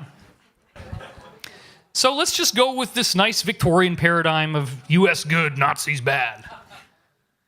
You have a defector. You have a Nazi scientist, and he gets compromised. He's part of that regime, and now he's a hero. He's a whistleblower. He comes forward. So please, if you are aware that this stuff starts to happen and this video ends up going all over the internet, let's try to give these people some amnesty, for God's sake. If they are in the alliance and they're risking their lives to save our butts, they deserve a second chance, because they are now heroes. Can I get an amen on that? All right. We have to be able to practice the forgiveness that the ancient teachings of all major religions tell us we should be doing. We have to be able to see that these people are not lizards, and they're not monsters, and they're not creatures. They're human beings who might have gotten stuck in something really bad. Some of the stuff that Corey Goode was involved in was really bad. He's admitted it on our show. But he's a hero because he came forward. There's other insiders that have come forward. But the Alliance has pushed this thing out because, and this is the real story, they all want to die before the stuff would come out that would cause us to judge them. They want to die a natural death. They want to live out their life. And I understand that up to a point. I do understand why they would want to push this thing out 50 years, maybe even 100 years. And drib and drab it out, okay? But here's the thing. Our planet does not have that time. What the hell did we just hear about Fukushima? Right? It's freaking 560 whatever sieverts per hour, which means that the robots would break down in 2 hours. A human being exposed to it for a flash is instantaneously dead. We have technology that can dial out that radiation like nothing ever happened. It's already there. That's known. The good old insider Henry Deacon told me that people that go into space, they have a little pill that you can take, and once you've taken this pill, you're essentially immune to radiation. You can get a massive dose and nothing happens to you. They have these very thin coatings that they can put on the outside of ships, even including our own NASA space probes. They had them too, because otherwise those guys would have been hash browns inside there, literally. That's why people say, oh, we never went to the moon. And one of the reasons, radiation from the sun would cook you if you don't have the atmosphere. Well, yeah, that's true. But what they don't know is that it was coated with this special polymer that totally shields radiation. So we have the technology. So look, you guys, I understand and I get it. You don't want to have embarrassing information. There's going to be a witch hunt. You probably will have to be, if this does happen with full disclosure, okay? You guys are going to have to end up going somewhere that you're safe from the torches and pitchforks of the masses. I get that. And I apologize, because people will be like that. They're not going to like what they hear. But I will be one of the ones supporting you as heroes and saying that you deserve clemency. And this audience also, as you just said, how do you feel about them being heroes if they're going to save the planet for us? Absolutely. They need our support. They need to see that we're not going to see them as creatures and monsters, that we're ready for the truth, even though it's going to hurt. And this truth is something that they very much know to be true. So we get this briefing from the Space Program Alliance because people at that level, where they've got all this really advanced technology, they want the whole disclosure to come out. And that's what we're fighting for. I believe that we will heal from this, and when these people in the Alliance are kept in safety, that they can eventually be forgiven and brought back out, and we're not going to try to kill them. Because the things that we're going to get as we get full disclosure will quickly make us capable of forgiveness. Because imagine if instead of having to drive home tonight, you just portal back home. If you have a little pocket portal, boop, off you go. That really didn't sound good. I promised I wasn't going to do a dick joke. That's 2 of them. Wow. It's hot in here. Can you imagine being at home, having a portal device in your home, and getting to travel out to a base on Pluto and come back in time for dinner? And get to meet all your cool new friends who are ETs. And get to see things that are so spectacular that you're literally shedding tears in amazement at what you're looking at. If we get to that point where you have a materializer in your home and you think about the best meal you've ever had in your life and you hit the button and boom, there it is, perfect. And it digests into pure nutrition in your body, cleans your mouth as you eat it, and leaves no waste products behind, and you don't get fat, you don't lose your teeth, you actually gain dental health, I think we'd start to feel a little more forgiving. If you got anti-gravity and you have your hoverboard that's a real hoverboard, not the frickin' thing that blows up under your feet. We saw this guy smoking weed on his hoverboard. It's true, it actually did happen.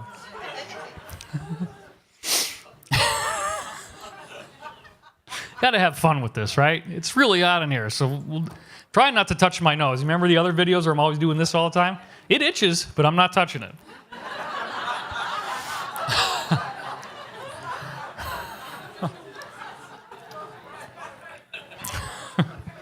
People say, oh, David's on cocaine, man. Frickin' did lines. That's why he talks so fast. No. It's blisteringly hot in here, okay? Even up there, you can feel the heat. It's like it just radiates down from the ceiling. There's a lot of bodies in this room. So we do all this intel. We get all this stuff put together. And the Alliance people are pushing Corey like crazy, which means he's pushing me like crazy. We've got to get this out. We've got to get this out. We've got to get this out. And remember, the Alliance doesn't want us to release all this because they want to do this over the course of 50 or 100 years. The Earth Alliance doesn't want us to do this, but the Space Program Alliance does, and the sphere beings want us to do this. So we got different factions that are trying to help the planet, but some of us want us to do one thing and others vociferously oppose. So we're going with what the space program people and the sphere being people have told us they want. And you have to trust that these are benevolent people, especially the higher beings, and that if they're advocating for this, that it's going to work out, and we're not going to have all the Alliance people killed in a genocide. It's not going to happen. Once you have that technology, once you have anti-gravity, once you have a car that you can fly through the air, point and click, you never have a car accident again, you can go anywhere you want, you can travel all over the cosmos, you can see incredible ancient ruins. If you want to, archaeology is probably going to become one of the most common jobs people take on. Right? Because we're not going to need money. You're not going to need to work a job. You're going to do something because you love it, because you're passionate about it. Isn't that awesome?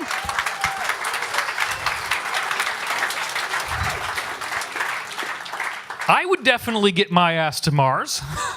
I want to see those pyramids. I want to see that face.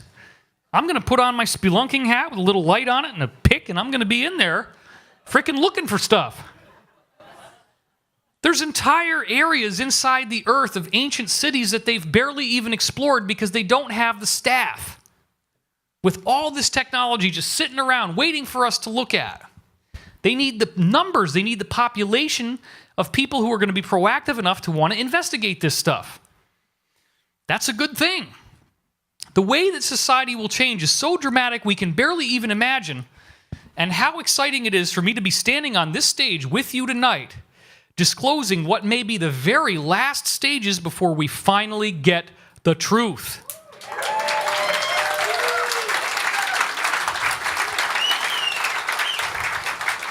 Amazing. David's a conspiracy theorist, man.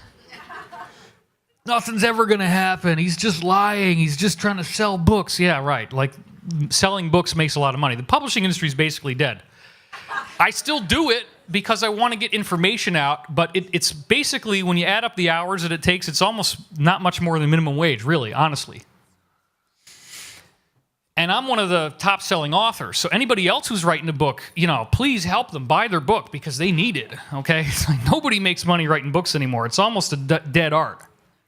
So, if this was just a story, just a conspiracy theory, it doesn't explain, okay, why did Buzz Aldrin go down there? Why did John Kerry go down there? Why did the Pope go down there? Yeah. I mean, this is all the Black Pope, right? Some of this is classified. A lot of these people didn't go on a public basis, but they're all going down there. They're all really excited about this. So we're told, hurry. And it freaked me out. I mean, I worked my butt off, and we got it out on December 11th. And literally, I am not kidding. Well, this is the video that we made a few days later, and it was wildly successful. Over 1 million unique views. So this really got out to the public big time. 2 hours after my article came out is when the first thing showed up.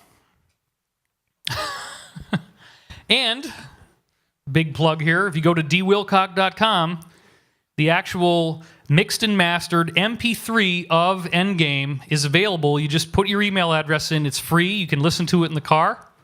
It's awesome. And also, thank you. And it's really important to do those emails because they have been hacking my site like crazy. We had to turn off the entire discussion forum. We had to delete 10 years worth of, well, we have it in the hard drive on our server, but we had to take it offline, 10 years worth of everybody's discussions, because somebody put malware somewhere in there, and Google says, oh, your site links to malware, you must be hacked, oh, we're going to ban you. So this is how they take your site offline. All you got to do is have a discussion forum or a comment section, and one thing goes in, and you're done. 2 hours after we put this article out, tabloids start saying exactly the same thing, and it ended up on the front page of Drudge Report. Now, here's the shrinking reindeer from global warming, which is a sad story in and of itself. But then there it is in italics. The lost city of Antarctica, massive ancient civilization, lies frozen under ice. Holy shit. 2 hours after my article comes out? Is that a coincidence? Come on. No. This says the lost city of Antarctica. Shock claims massive civilization exists beneath a mile of ice. Antarctica is hiding a huge city underneath more than a mile of ice, according to incredible claims. December 11th. Artist's impression of a doorway to Atlantis. They're getting you ready. And we were told, you've got to get this out before you get scooped. And look, there it was, 2 hours later. Unbelievable. They talk about the Piri-Reis map, and they say, look, it's got the subglacial topography of Antarctica before they were supposed to know what it was. And they quote from Charles Hapgood, the original guy that had the theory that the Earth shifted on its axis in space. Antarctica was originally not on the pole, but it was tropical, and it moved. What they didn't get into was this interesting fact that you can look at Antarctica now, and if you look at the top of this image, it says subglacial lakes. So these blue areas are beneath the surface of the ice. The surface is all white, and you just see ice. But if you go in there, they know that there are areas where there are lakes, meaning this warm water. And you can take a look and see where the lakes are, meaning this is where the continental masses are, and where two chunks of Antarctica, there's a big chunk on the right, a littler chunk on the left. We only knew that since 1958. There's another image of it in gray. But yet, here we have from 1754, the Buachi map from the Vatican showing Antarctica with a channel in between the middle right where those subglacial lakes are. So what the heck is going on here? They knew. Antarctica wasn't even discovered until the late 1800s. This is all going to be part of the disclosure. It was mapped back when it wasn't frozen. Back with the pre-Adamites. They copied this over from pre-Adamite books. That's how they got it. That's all part of the disclosure. Then the next day, December 12th, 12/12, important ritual date, the lost city of Antarctica. Shock claims massive ancient civilization lies frozen beneath a mile of Antarctic ice and could even be Atlantis. Isn't that something? Just one day after we were rushed to publish this thing, and I broke my butt doing it. There it is. Now, this is what it says in that article. Check this out. There's the link, so you can look it up yourself. Conspiracy theorists went wild earlier this year when a video claiming to be from the lost city emerged. Now, wait a minute. Is anybody here realistically going to deny that I'm not one of the greatest conspiracy theorists of our era? I sell books, I do conferences, we've got a huge crowd here at Conscious Life. I'm definitely one of those people. I didn't go wild because there was no video. They make this stuff up. They're leaking a fake story. It's fake news, but it's actually getting us ready for something that's very real. This alleged video that nobody ever actually saw, they just say, oh, conspiracy theorists, but you don't know who they are. They don't post a link. They don't show you the video. They don't give you any way of seeing where this video is or who wrote about it. They don't link to one article of anybody who said anything about this. Oh, just take my word for it. Yeah, the conspiracy theorists went wild. It appeared to show extensive ancient ruins hidden in the ice and was a video supposedly left behind by a California TV crew who have been missing since 2002. Now, this is what's so crazy, and it's one of the things that we really have kicked ourselves for, is that Corey had told me before they wrote this that there were teams down there that had been embedded since 2002 filming the archaeological ruins, getting ready for this disclosure. They've been doing it all that time, 14 years. And then this comes out a couple days later. I was kicking myself that we didn't leak that part of the intel in our article because it was so amazing. So I put it in as an update after this happened. So that crew is still down there now. They've been making documentaries for 14 years, and notice it's the year after 9/11. They needed this plan in case the botched job of 9/11 got exposed. And then they need to get a get-out-of-jail-free card. They need to say, oh, well, look, everybody, yeah, we did some bad stuff, but hey, now we're going to give you something good. Can't you be nice? Can't we all kiss and be friends now? That's the cabal's plan. Now the Alliance wants to actually release this as part of a benevolent disclosure. The only thing we're disagreeing with them on is how fast we get it. But they're setting the stage for that real disclosure with this right here. So then it goes on to say, archaeologist Jonathan Gray claimed that the U.S. government is trying to block the video from being seen because it reveals there is a massive archaeological dig underway 2 miles beneath the ice. But that's not the wildest claim, with several online websites claiming, wait a minute, what website isn't online, dude? Online websites, It's not exactly well written. Several websites claiming that there is a city in Antarctica and Hitler knew about it, making it a secret Nazi base. Now look at this. What they're doing is they're setting up the release of this video. They're promising something they intend to deliver, folks. They intend to deliver a video that shows a massive archaeological dig 2 miles beneath the ice. That is going to happen. This is the proof. It happened right after we published our intel. Is this a coincidence? No way. Then in this same article, they say, oh, by the way, we just found a Nazi base in the Arctic. Not Antarctica, but they show you a Nazi base in the Arctic. But then I did some research, and I start looking up, okay, let me just see if anybody else did something on Antarctica as Atlantis. The mainstream scientific journal known as Science, as good as it gets in academia, published this very strange thing in 1998. Check this out. There it is. There's the Science logo, AAAS. And look at the bottom. March 31st, 1998, ancient ruins found in Antarctica. Now, the first clue that something's wrong here is you got this little image of a guy dressed up in old-fashioned Shakespearean clothing, and he goes, "Oh, please." Okay, but that's about the only clue you get at first, that something's wrong. Ancient ruins found in Antarctica in a mainstream scientific journal. And here's the text, which I'm now going to read to you. Check this out. From 1998. Argentina, that's the first clue something's wrong. Why would it be, and is there even a place called Dirac? Okay, it ends up being a spoof, but they're hiding things in jest. Scientists, this is in Science Journal, okay? Scientists have uncovered the remains of a massive stone structure and other artifacts estimated to be 4,000 years old in a remote corner of Antarctica. The find, announced at a press conference here today, is the first evidence of ancient civilization on the icy continent and is being hailed as one of the most important archaeological digs of the century. Working in dwindling light just before Antarctica's first sunset of the year in mid-February, a team led by geologist Scott Amundsen of Wyoming State University came across the rubble of a stone building roughly the size of Rome's ancient amphitheater. Interesting.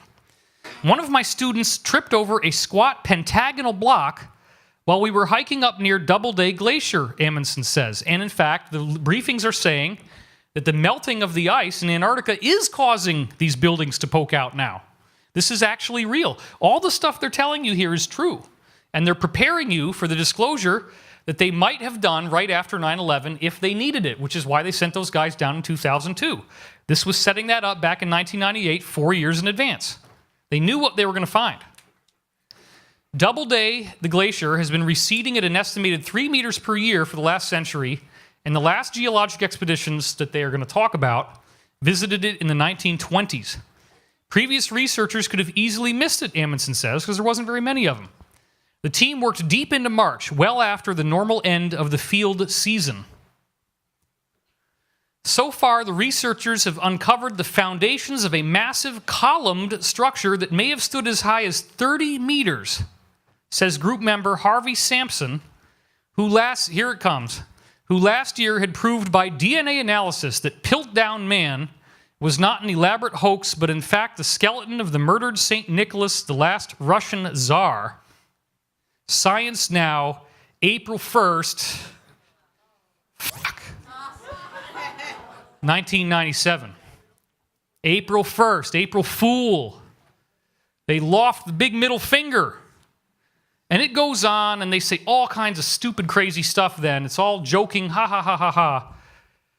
That part makes me angry, so I did not include it in the talk. But the point is, they joke about it. Oh, April Fool, in a mainstream science journal, talking about ruins in Antarctica. They tell you the truth, but then they disguise it. Isn't that amazing? Can I get a big round of applause if you think this is amazing? Unbelievable. Then, the article that came out 1 day after we published Endgame 2, links to this. Hitler's Ghost Island, secret Nazi treasure hunter base in the Arctic, found by Russian scientists after being abandoned over 70 years when the crew was poisoned by bad polar bear meat. That'd be a pretty rough meal in the first place. I don't know. And it says, a top secret Nazi base in the depths of the Arctic has been found by the Russian scientists after more than 70 years. It's located in a remote island in Russian territory more than 600 miles from the North Pole. And here's a rusted shell, all these things. They have all these pictures of what they found there. So that's getting us ready that the same thing could be in south of the pole, the South Pole. We have William Tompkins now, who has come out as our big new whistleblower. Here he was as a young man, hired in World War II to debrief American scientists embedded in Nazi Germany's space program, including people that were working in Antarctica. And he confirmed that these ruins were known about all the way back in the late 1930s. They've had a long time to prepare for telling us the truth, which is really stunning. Now, what we're hearing from Corey is that not only is it Antarctica, they're finding that some of the ancient ruins on Earth have very technological things like portal devices actually buried inside the stones, including some of the oldest Sumerian stuff, and this is one of those examples. So we're going to have to probably protect this stuff when that comes out because people are going to want to tear them apart looking for technology. And they've been very quietly doing this with very advanced equipment to find these things and try to get them out before they tell us about this. But they're finding all kinds of cool stuff in there. And while looking at these ancient ruins, I came across this. Those are two ordinary humans of ordinary height, two men, holding, like slaves, an umbrella for a very tall human being. Isn't that interesting? A pre-Adamite. One of these elongated skull guys. One of the giants. There's more proof. One of the things Corey's intel has told us is that they are going to show us rooms that are just literally lined with gold, floors, walls, and ceilings with all this gorgeous inlay. And Corey actually got to see that stuff. And so there's this place, I believe it's in Indonesia, called Baudang, that has very similar type of a look to it. Not exactly the same, but close. And people go there to pray, and of course all that gold is going to have amazing energy. It's going to be a very energetic spot. You can see how beautiful this is. Corey was picked up by a craft like this, and that's one of the ways that he got taken to Antarctica. This is from the MIC group, the Military Industrial Complex Secret Space Program. And when he was down there with the Anshar and with other things, this is a forensic reconstruction of what it looks like in one of the real bases. You got these triangular craft down there, all kinds of excavations going on. And then this is the art that we commissioned for Endgame 2. This is what they actually do. They're digging holes through the ice, and you see these buildings down there. So I'm going to zoom in selectively on certain parts of this. If you look carefully, you can see there's an obelisk up at the top in the ice. And then there's these ruins, which he said they do look like Pumapunku in Peru. And specifically, the briefing was that Pumapunku was sort of like an extraterrestrial UN. A lot of different groups met there. And this was very likely another place like that. These ruins, this is sort of what we're going to see when they first release it, something like this. You notice there's a bulldozer in there. And then they got a little tunnel in the back. And there's rails going up. And then when we go down from there, we see this little guy on the left. That's a steam blower. It generates steam, and they use that to melt the ice. And then you see on that wooden cart, they're hauling out the body of a mastodon. So they're finding lots of prehistoric animals underneath the ice. And they're also finding all these pre-Adamite bodies. Now, isn't it interesting that the Cabal, the largest object in Washington, D.C., is the Washington Monument, an obelisk, an Egyptian obelisk, which is an emulation of stuff that's over 2 billion years old, that's all over our solar system and beyond. They still worship the same gods. They still have the same religion. They keep building the same structures in honor of the very oldest stuff they ever found. That's not an accident. Just like the Statue of Liberty is the female goddess Isis. Her torch is the sacred mystery schools. They must keep the flame lit, just like in the Olympics. They always got to have the Olympic torch burning. They never let it go out. And then her book is the book of the sacred mystery teachings. And then the crown, the rays coming off her head, is the fact that she's ascended. She's a god or goddess. So they hide it out in the open with things like the Statue of Liberty, which is the female version, and the obelisk being the male version, because this is their religion. It's a mystery school religion. So these pre-Adamites bred with people, regular people on Earth, and they had a whole different...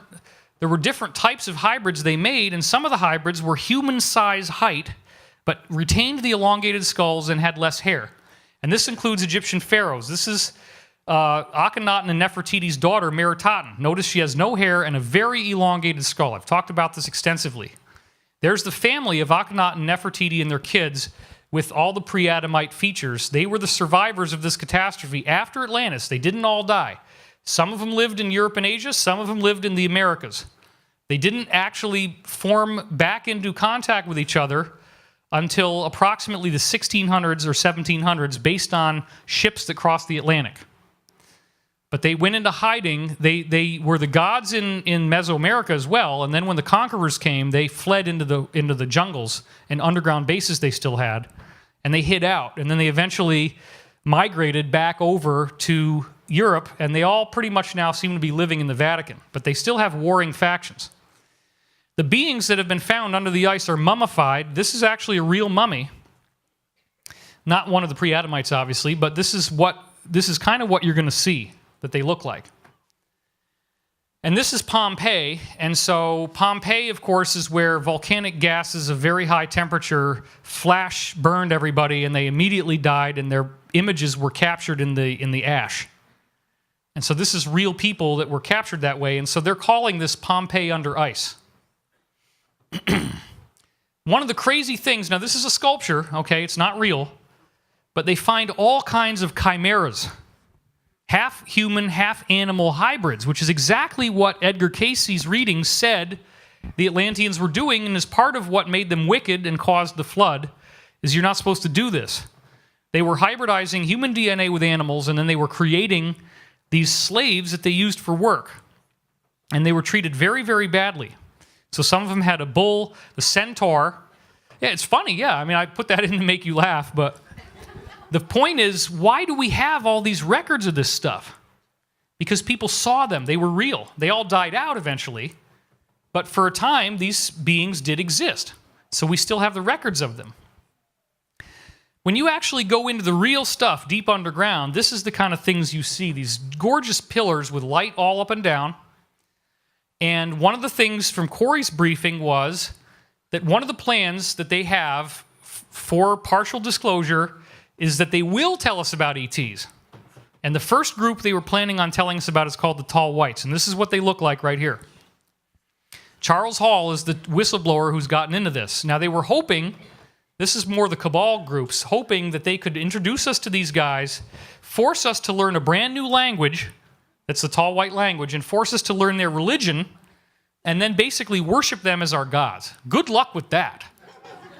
I don't think that's going to work. But that's one of the things they hoped for. So this is brand new art that you're probably going to see it again tomorrow. Corey allowed me to use it for this talk. These are Anshar egg-shaped craft, the Anshar of the Inner Earth Alliance that we talked about last night. Nobody's ever seen this until right now. They're gigantic. Now look at the size of these eggs, and there's little stairwells going into them, and then there's people way, way down at the bottom. Okay? And I'm going to zoom in on those people even more. You can get a sense of the enormousness of these craft. Why is it not wanting to do that? Okay, well, there they go. Okay, let me back up again because I went through that too fast. So these are huge craft that are egg-shaped, obviously anti-gravity, and Corey was taken down there on an expedition, and this is what he saw. Over in the background, you have an excavation site, so we're going to zoom in on that first. The excavation site has trucks, steam blowers, and then you'll notice that what we're seeing here is some kind of obelisk or pyramid that's being steamed out of the ice. Notice the point of the pyramid. You see that? The white pyramid sticking up with the beams pointing at it and all the steam around it. That's what he was seeing. And then over here, where the snow is, on the bottom, we have people walking up out of the craft. Corey was one of them, and there's the building poking out. You see that corner on the right. That's the corner of a big stone megalithic building. And they had already been pulling out pre-Adamite bodies, and they'd laid them out on the ice, because this is a new expedition. This is new archaeology they're doing here. So what they see there is these bodies of giants wearing these curious outfits, and Corey got to see them up close with the mummified look that I told you before, and he said these bodies were really thrashed. Because remember, these people died in a flood, and then if that's not bad enough, earthquake and flood, then they freeze and are frozen into ice, which becomes Antarctica. So this is what he saw when he was there, and nobody's ever seen this until right now. So, all of this was fascinating enough on its own.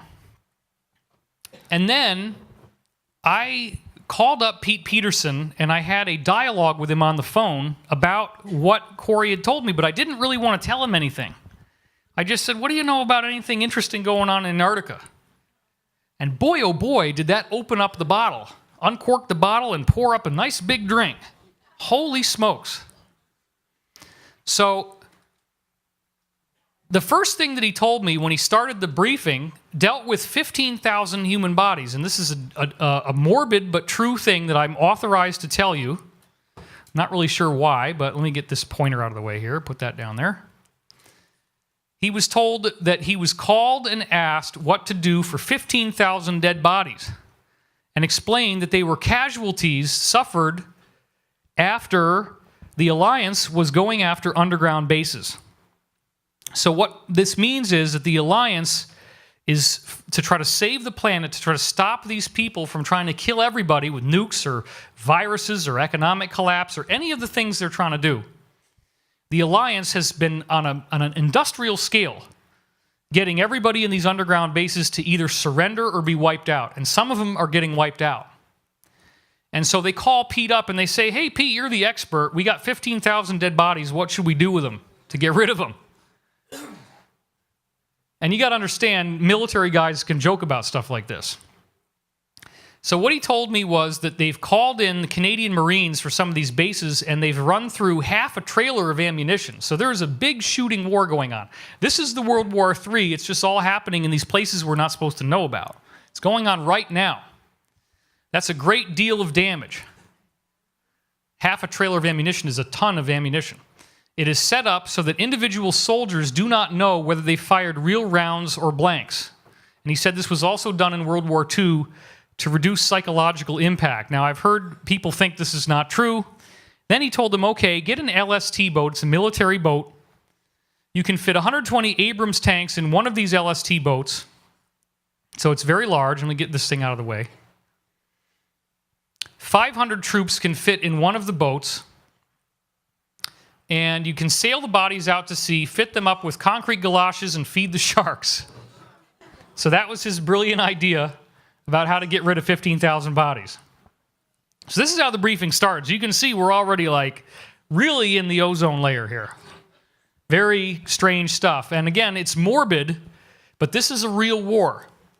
And what they're doing is they're cleaning up all this stuff first before we ever hear about it, so that there's not going to be a whole lot of work left to do on the surface.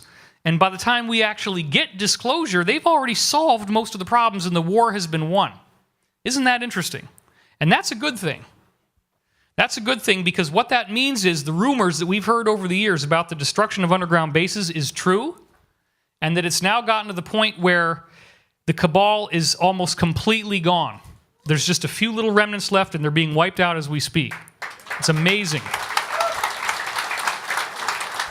And he's telling me this just a few days after it starts raining in California.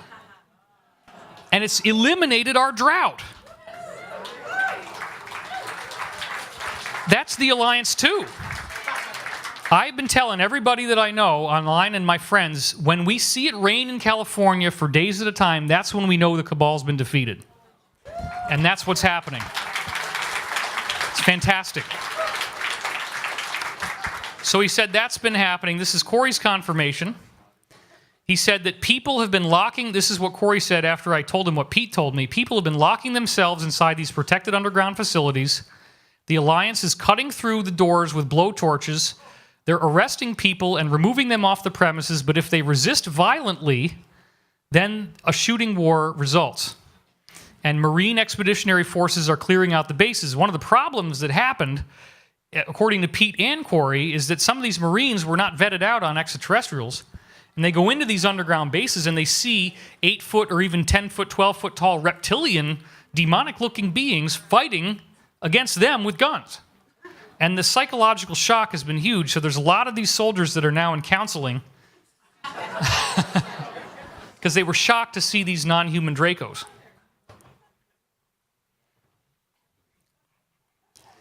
Now, I'd started to ask him about the underground cities that he's talked about before, because this is where these people are hiding, that they're now going in and invading. He said a normal underground city will house 40 to 45,000 people. Some bases are there to protect people who aren't even there yet, meaning the bases are empty, and they plan on having people from the surface go down there to be saved from cataclysms.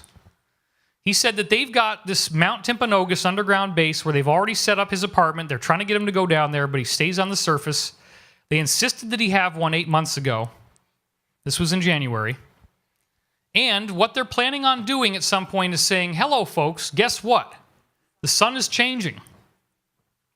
At 32,000 feet, you are now getting the equivalent of a chest x-ray in an airplane every 8 minutes. Now, they're not telling us this yet. So flying is becoming a problem. You're allowed 2 chest x-rays a year. They are hiring flight crews like they're going out of style. So apparently they're trying to keep this covered up But people in flight crews that are on airplanes all the time are getting cancer a lot faster because they're getting all these x-rays. And this is because the sun is doing its thing. So, I'm trying not to travel more than I have to. I'm getting all these invitations to conferences, and after knowing this stuff, I'm like, you know what? I think I'm good.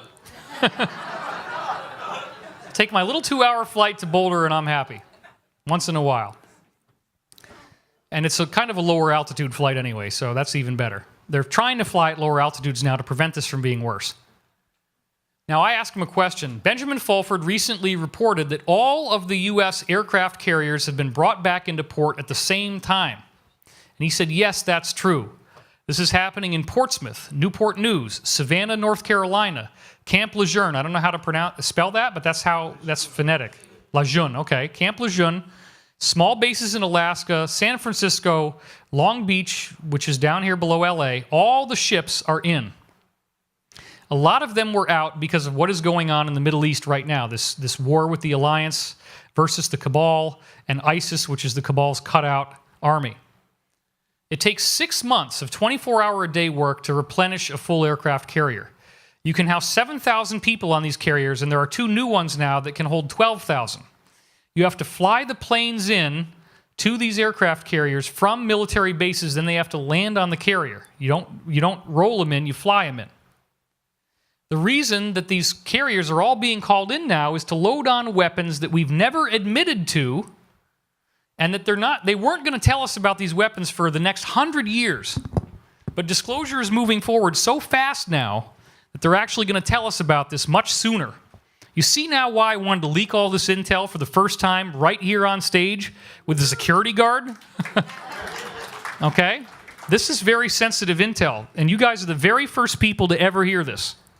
Isn't that awesome?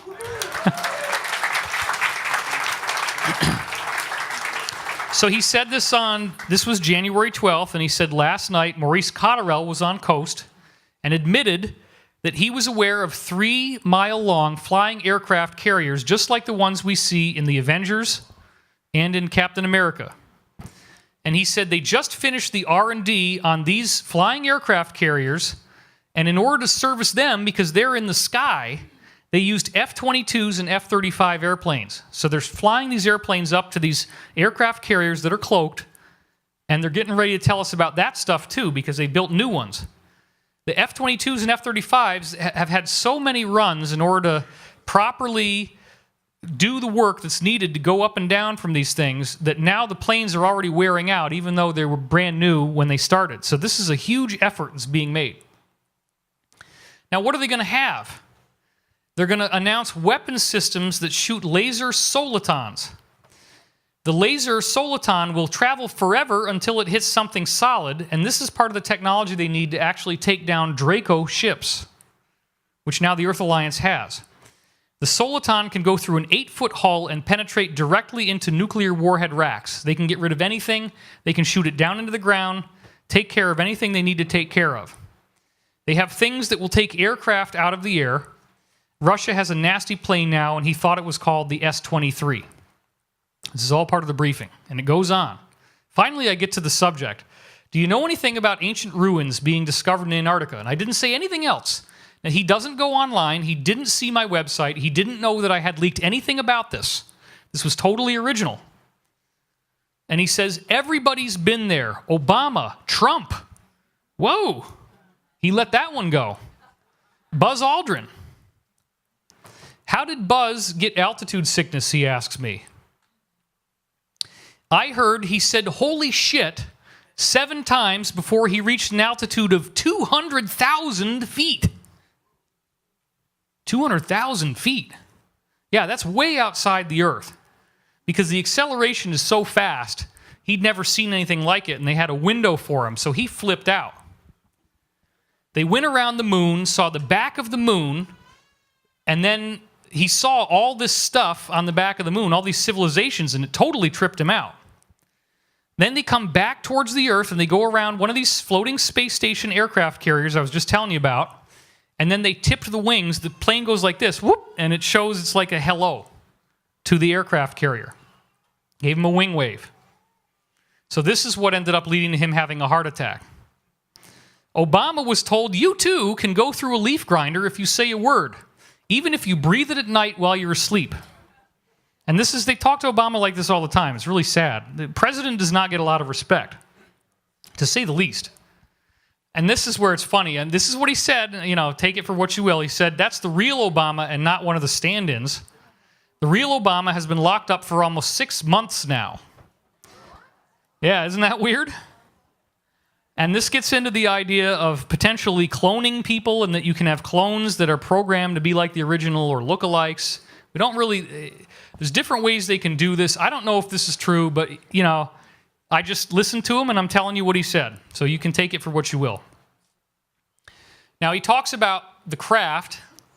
Oh, the C is there because when I post things in, I have to put a character there in order to make it so it actually looks white and proper. So I forgot to delete that one. I apologize. He said they have planes, and this is his funny way of talking. It's not spaceships. He says they have planes that fly regularly to Mars and the moon. He's admitting this now. I say, planes? Not exactly the same kind of planes you're thinking of in the public eye. I said, are you talking about the black triangles with the dome on the top? Yes, that is one type. Then we go on. And the darts, and I explain what the darts are. That's what Corey's been describing. We had images of it last night, if you want to see that talk. He said that is another type. I can't mention anything unless you already know what it is. So basically, I have to know the answer first, and then he'll confirm that it's true, and that's how he's able to stay alive. He can't tell me anything I didn't already know. Now, this was really cool. This made me feel amazing. He told me, and I'm typing as fast as I can what he's saying, you, David, are considered a hero to the Alliance. Isn't that awesome?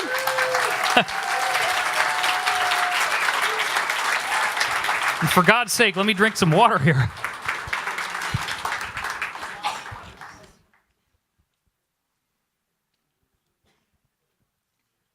He said the people in the Alliance would love to disclose the things that you, David, are disclosing, but when they try, they end up making fat sharks. They get fed to the sharks with concrete galoshes.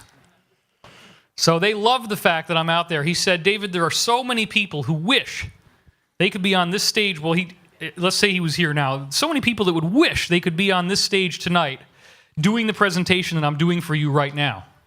And it gets to be me. So that's pretty freaking awesome. So thank you, guys. Thank you.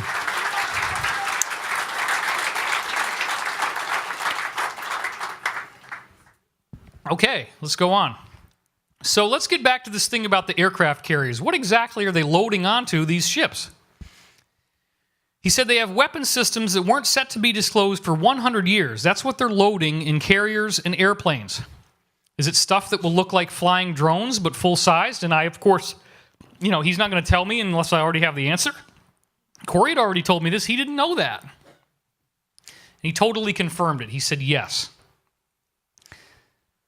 And then he goes on to say they have dozens of prototypes of 3 different size drones. They have been using actual drones, the real ones, in movies for almost 4 years now. And this includes the movie Edge of Tomorrow featuring Tom Cruise. That movie had real technology in it. And it looks very real in the movie. It's like, wow, they built a lot of sets for this movie. And they have that thing, it's like a metallic robotic suit that he wears. Also in the movie Avatar.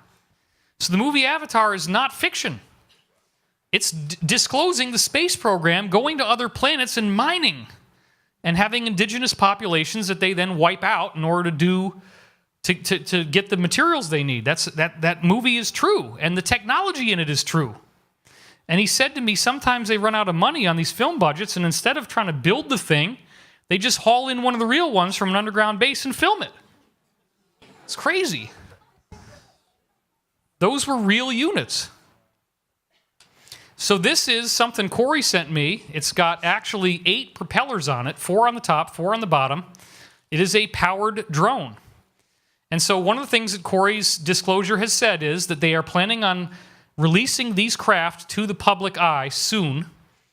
And it's going to start with propellers, and then when they get to the point that they declassify anti-gravity, then they're just going to take off the propellers. They're already built modularly to take off the propellers and stick on the anti-gravity cells. So this is going to be something that we're going to see very soon as part of the disclosure. So again, if this stuff really starts to happen, you heard it here first. Why would all the other stuff I'm saying then be wrong? This is how we're going to get full disclosure. This is why we were told, tell the people everything. Because we're not going to wait 50 years for this so that these guys are more worried about that they don't ever want to possibly get in trouble while we have things that need urgent attention on Earth right now. So full disclosure. Absolutely.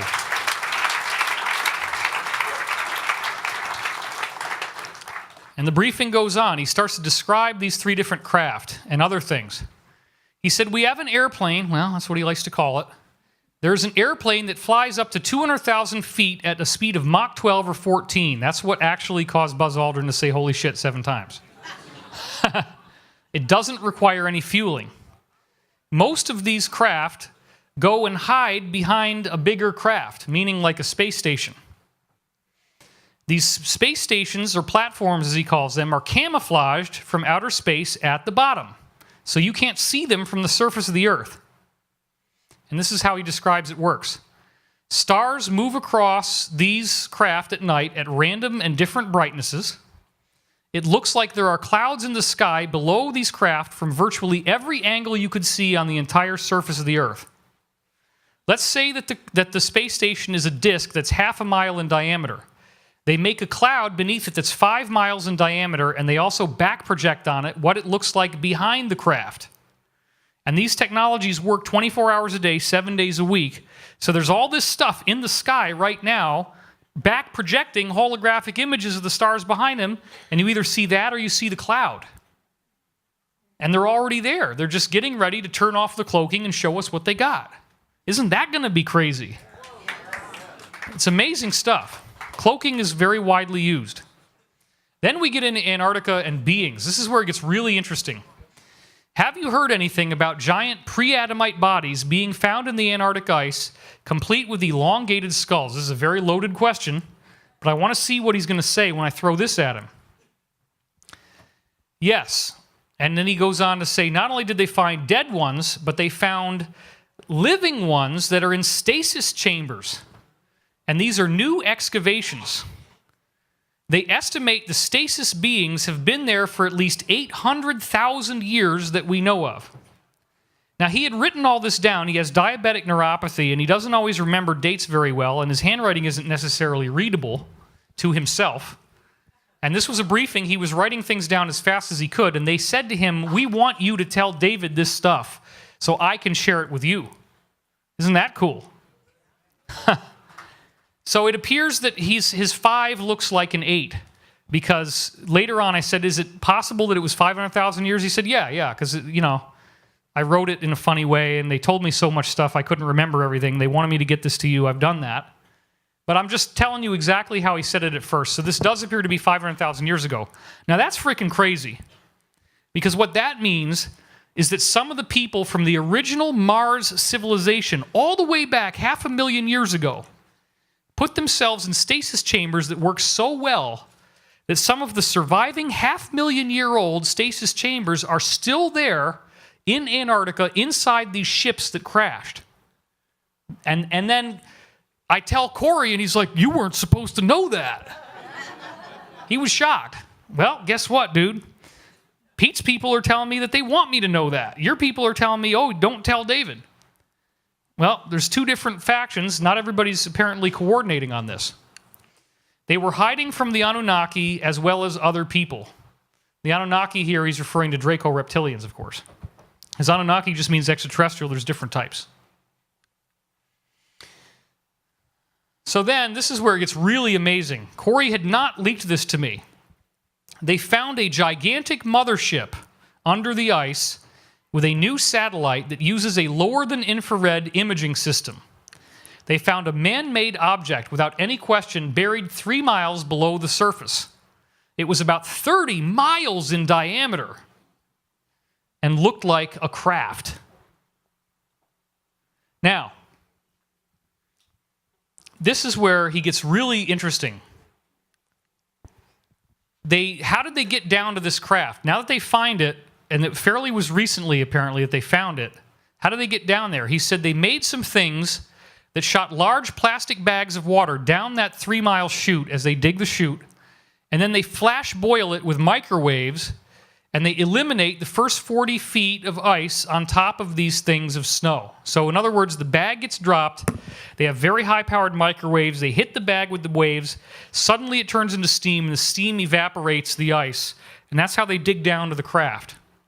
I explained this to Corey, he said, wow, you weren't supposed to know that either. Then they followed it with pictures. So they start taking pictures of the craft. Obviously, we're not seeing them. They found round ports, rectangular ports, square ports, knobs, antenna bumps, sensor bumps, telescope bumps. This was a huge thing. It was obviously a craft. Craft were taking off from 2 different directions, the front and the back of the mothership. It had little holes in it where craft would go in and out. The craft would come in from 2 directions, and they would cross over one on top of the other inside the craft on conveyor belts. So this was a little bit more complex than what he explained. I'll give it to you in more detail. He said some are on the top half of the craft, another on the bottom. So what this means is the craft has a hole on one side, a hole on the other side. There's a conveyor belt with sockets in the shape of different types of UFOs. The UFO literally drops into the craft, it sits in the socket nicely, and then the conveyor belt moves forward, and another socket shows up, and then that one pops in, and it goes on and on like this. And what was amazing was that I go back to Corey with all this stuff. Well, let's get to that in a second. First, he had more to say. Those things, these motherships, will take craft that we've already seen and call UFOs, and they actually can hold them inside. The motherships are set to hold a craft that would be the shape and size of sliding panels that slide around on this thing. Sometimes, I was typing so fast, that one isn't very clear. But he's talking about the sliding conveyor belt. The thing on the inside goes in, the socket goes in, and then it rotates by 90 degrees and turns into the conveyor belt. So it kind of pops out like little egg holders. Now you've got a big hole on the side. They take off out of the front and go in the back. And then I say, I have other intel that suggests they found a craft that had crash-landed near ancient builder race ruins in Antarctica, and that they had to cannibalize their craft in order to build a settlement. Have you heard anything like that? And he said yes, he confirmed that was true.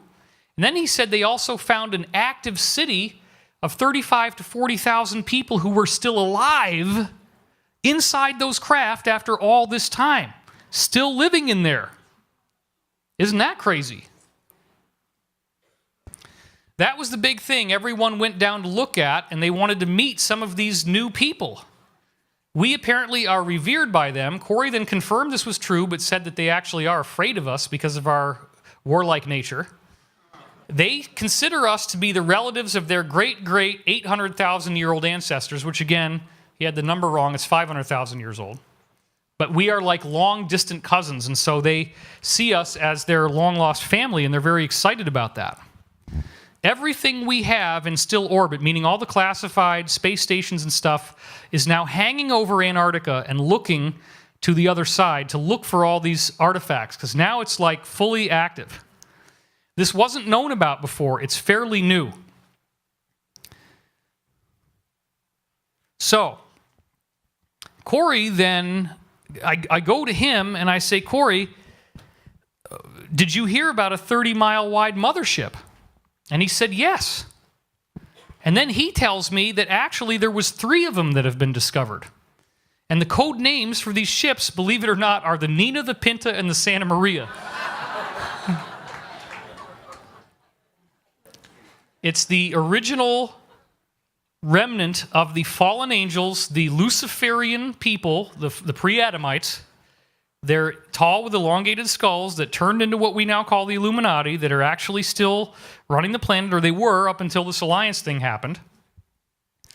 Corey confirms the 3 motherships. He confirms the sockets. Well, he didn't know about the sockets, actually. That was new to him. But he confirmed that they held multiple spaceships inside, and those spaceships could go outside the Earth's atmosphere, but they didn't have enough fuel to travel outside the solar system. So they stayed within our solar system, and then the Draco were warring with them, so they really didn't leave the Earth. But he said some of the craft that were found inside the motherships were like the Vimanas, and they looked like depictions that we see in Vedic artwork, and some of them look like what we see in Tibet, the stupas. Very interesting. So we have these ruins down there, and Corey has said, and Pete has said, that the plan is that they wanted to roll this out slowly. They start with a very conventional thing of it's just ruins and it's just humans. They didn't want us to see the giants right away because that's too much, too fast. But now I'm telling you about that part. And then eventually they reveal that they have a secret space program. They reveal the craft that they used to fly Buzz Aldrin around the backside of the moon, causing him to have a heart attack.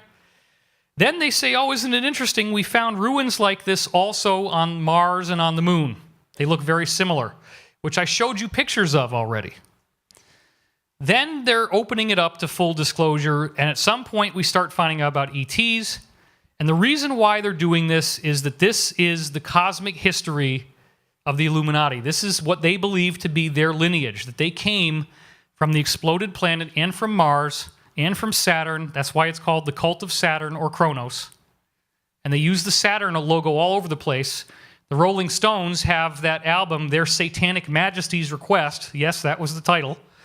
And it has Saturn right sitting there on the top in the image. So now I'm going to summarize this for you. It's a little after 10:30, so I didn't run that far over. Evidently, this is what Pete was saying as a summary, and this is his own words that I transcribed. Evidently, it will change our entire world forever, just knowing the information. My problem and your problem, and for the people in this audience, and the military knew that they were going to be talking to you when he said this, my problem and your problem is for us, this is normal stuff. It's cool, but we can handle it. We don't realize what a huge impact this will have on most people. We may also end up adding things to what we hear based on our own personal beliefs, and we need to avoid that. So, to roll this thing out, I want to show you again, if you didn't see last night's talk or the visuals on that screen weren't very good, now that we got the right screen, what we're going to see when we're finally allowed into many of these gorgeous underground cities like the one that's in Antarctica, and there's many of them. Now, this is stuff that Corey found online that looks very similar to what he actually saw, so probably whoever did this art was getting some kind of telepathic download based on the reality of what's down there, and they see this psychically and then they draw it. Or maybe they have another lifetime or some kind of, maybe they're being visited. Who knows? This is an example of what it looks like inside the underground areas. They do have caves and vegetation and running water and forms of light caused by light-emitting bacteria on the surface. We see stuff like this. We see caves with water, and then they hollow out those areas and they build facilities in them, and that's where they live, these underground beings. This is another one that he said looks fairly close to what he actually saw. Again, this was kind of randomly done by an artist, telepathically most likely. Another example of an artist getting really close without actually having seen it, telepathically, most likely. And then this is one of the early commissions that we got. It wasn't entirely accurate. There isn't really enough stuff there. There's too much rock. But it was fairly close. It was the first attempt we made. And some of the new stuff, this is one of the brand new ones that he just commissioned. And nobody's seen it before, except for last night. This is the Anshar craft. You see the bell craft. You see the cigar-shaped craft. You see these huge pillars filled with lights because people are living in those pillars of rock. There's cities along the ground. There's domes with glowing light. And the light is like opaque so that you can't see inside, gives them some privacy. Then you also have these egg-shaped craft that I showed you before. And that's down there on the right, the egg-shaped craft. Here is an image of Corey with Kari standing in front of what it actually looks like. Now notice, interestingly, how similar this is to what those people telepathically downloaded psychically that it actually looks like. This is another illustration, and I had to really level with him. I'm like, Corey, how real is this? Because this looks freaking fantastic. It's so high-tech. It's so crazy.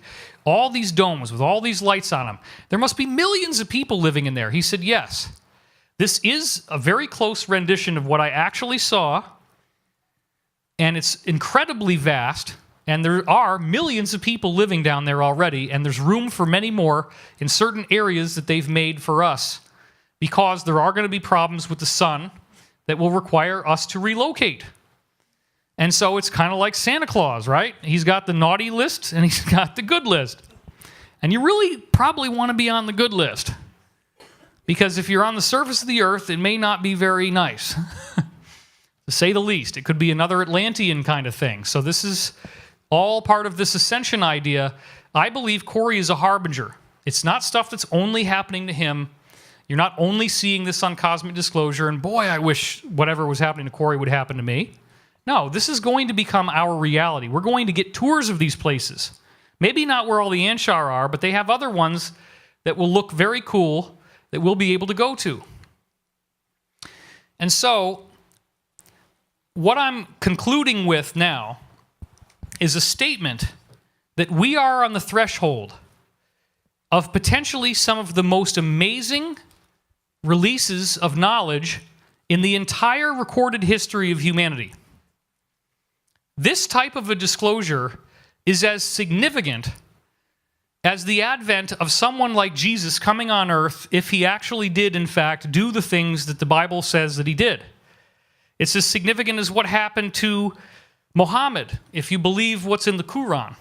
It's as significant as what happened to Moses, if you believe the Old Testament. It's as significant as what happened to Krishna, if you read the Mahabharata and the Drona Parva and other books like that, the Vedas. It's as significant as the Tibetan ascended masters like Padmasambhava reaching rainbow body and ascending, and 160,000 documented cases of that happening. What is going to occur, if this is true, is so vast, it's so amazing, it's almost hard to imagine. You can be a radiant light and transform the world with your love. And you can know in the greatest sense that indeed you are the light. You are the love. You are the one infinite creator now and forever. This cannot be threatened and it cannot be changed. And so it is. And now I'd like you to take a nice deep breath. Come back to your physical body. We went way into the ocean. Deep sea fishing, I call it. Wiggle your fingers, wiggle your toes. And now when you're ready, I'd like everybody to stand up. Audience participation exercise. You know, if you've been to my events, we do this.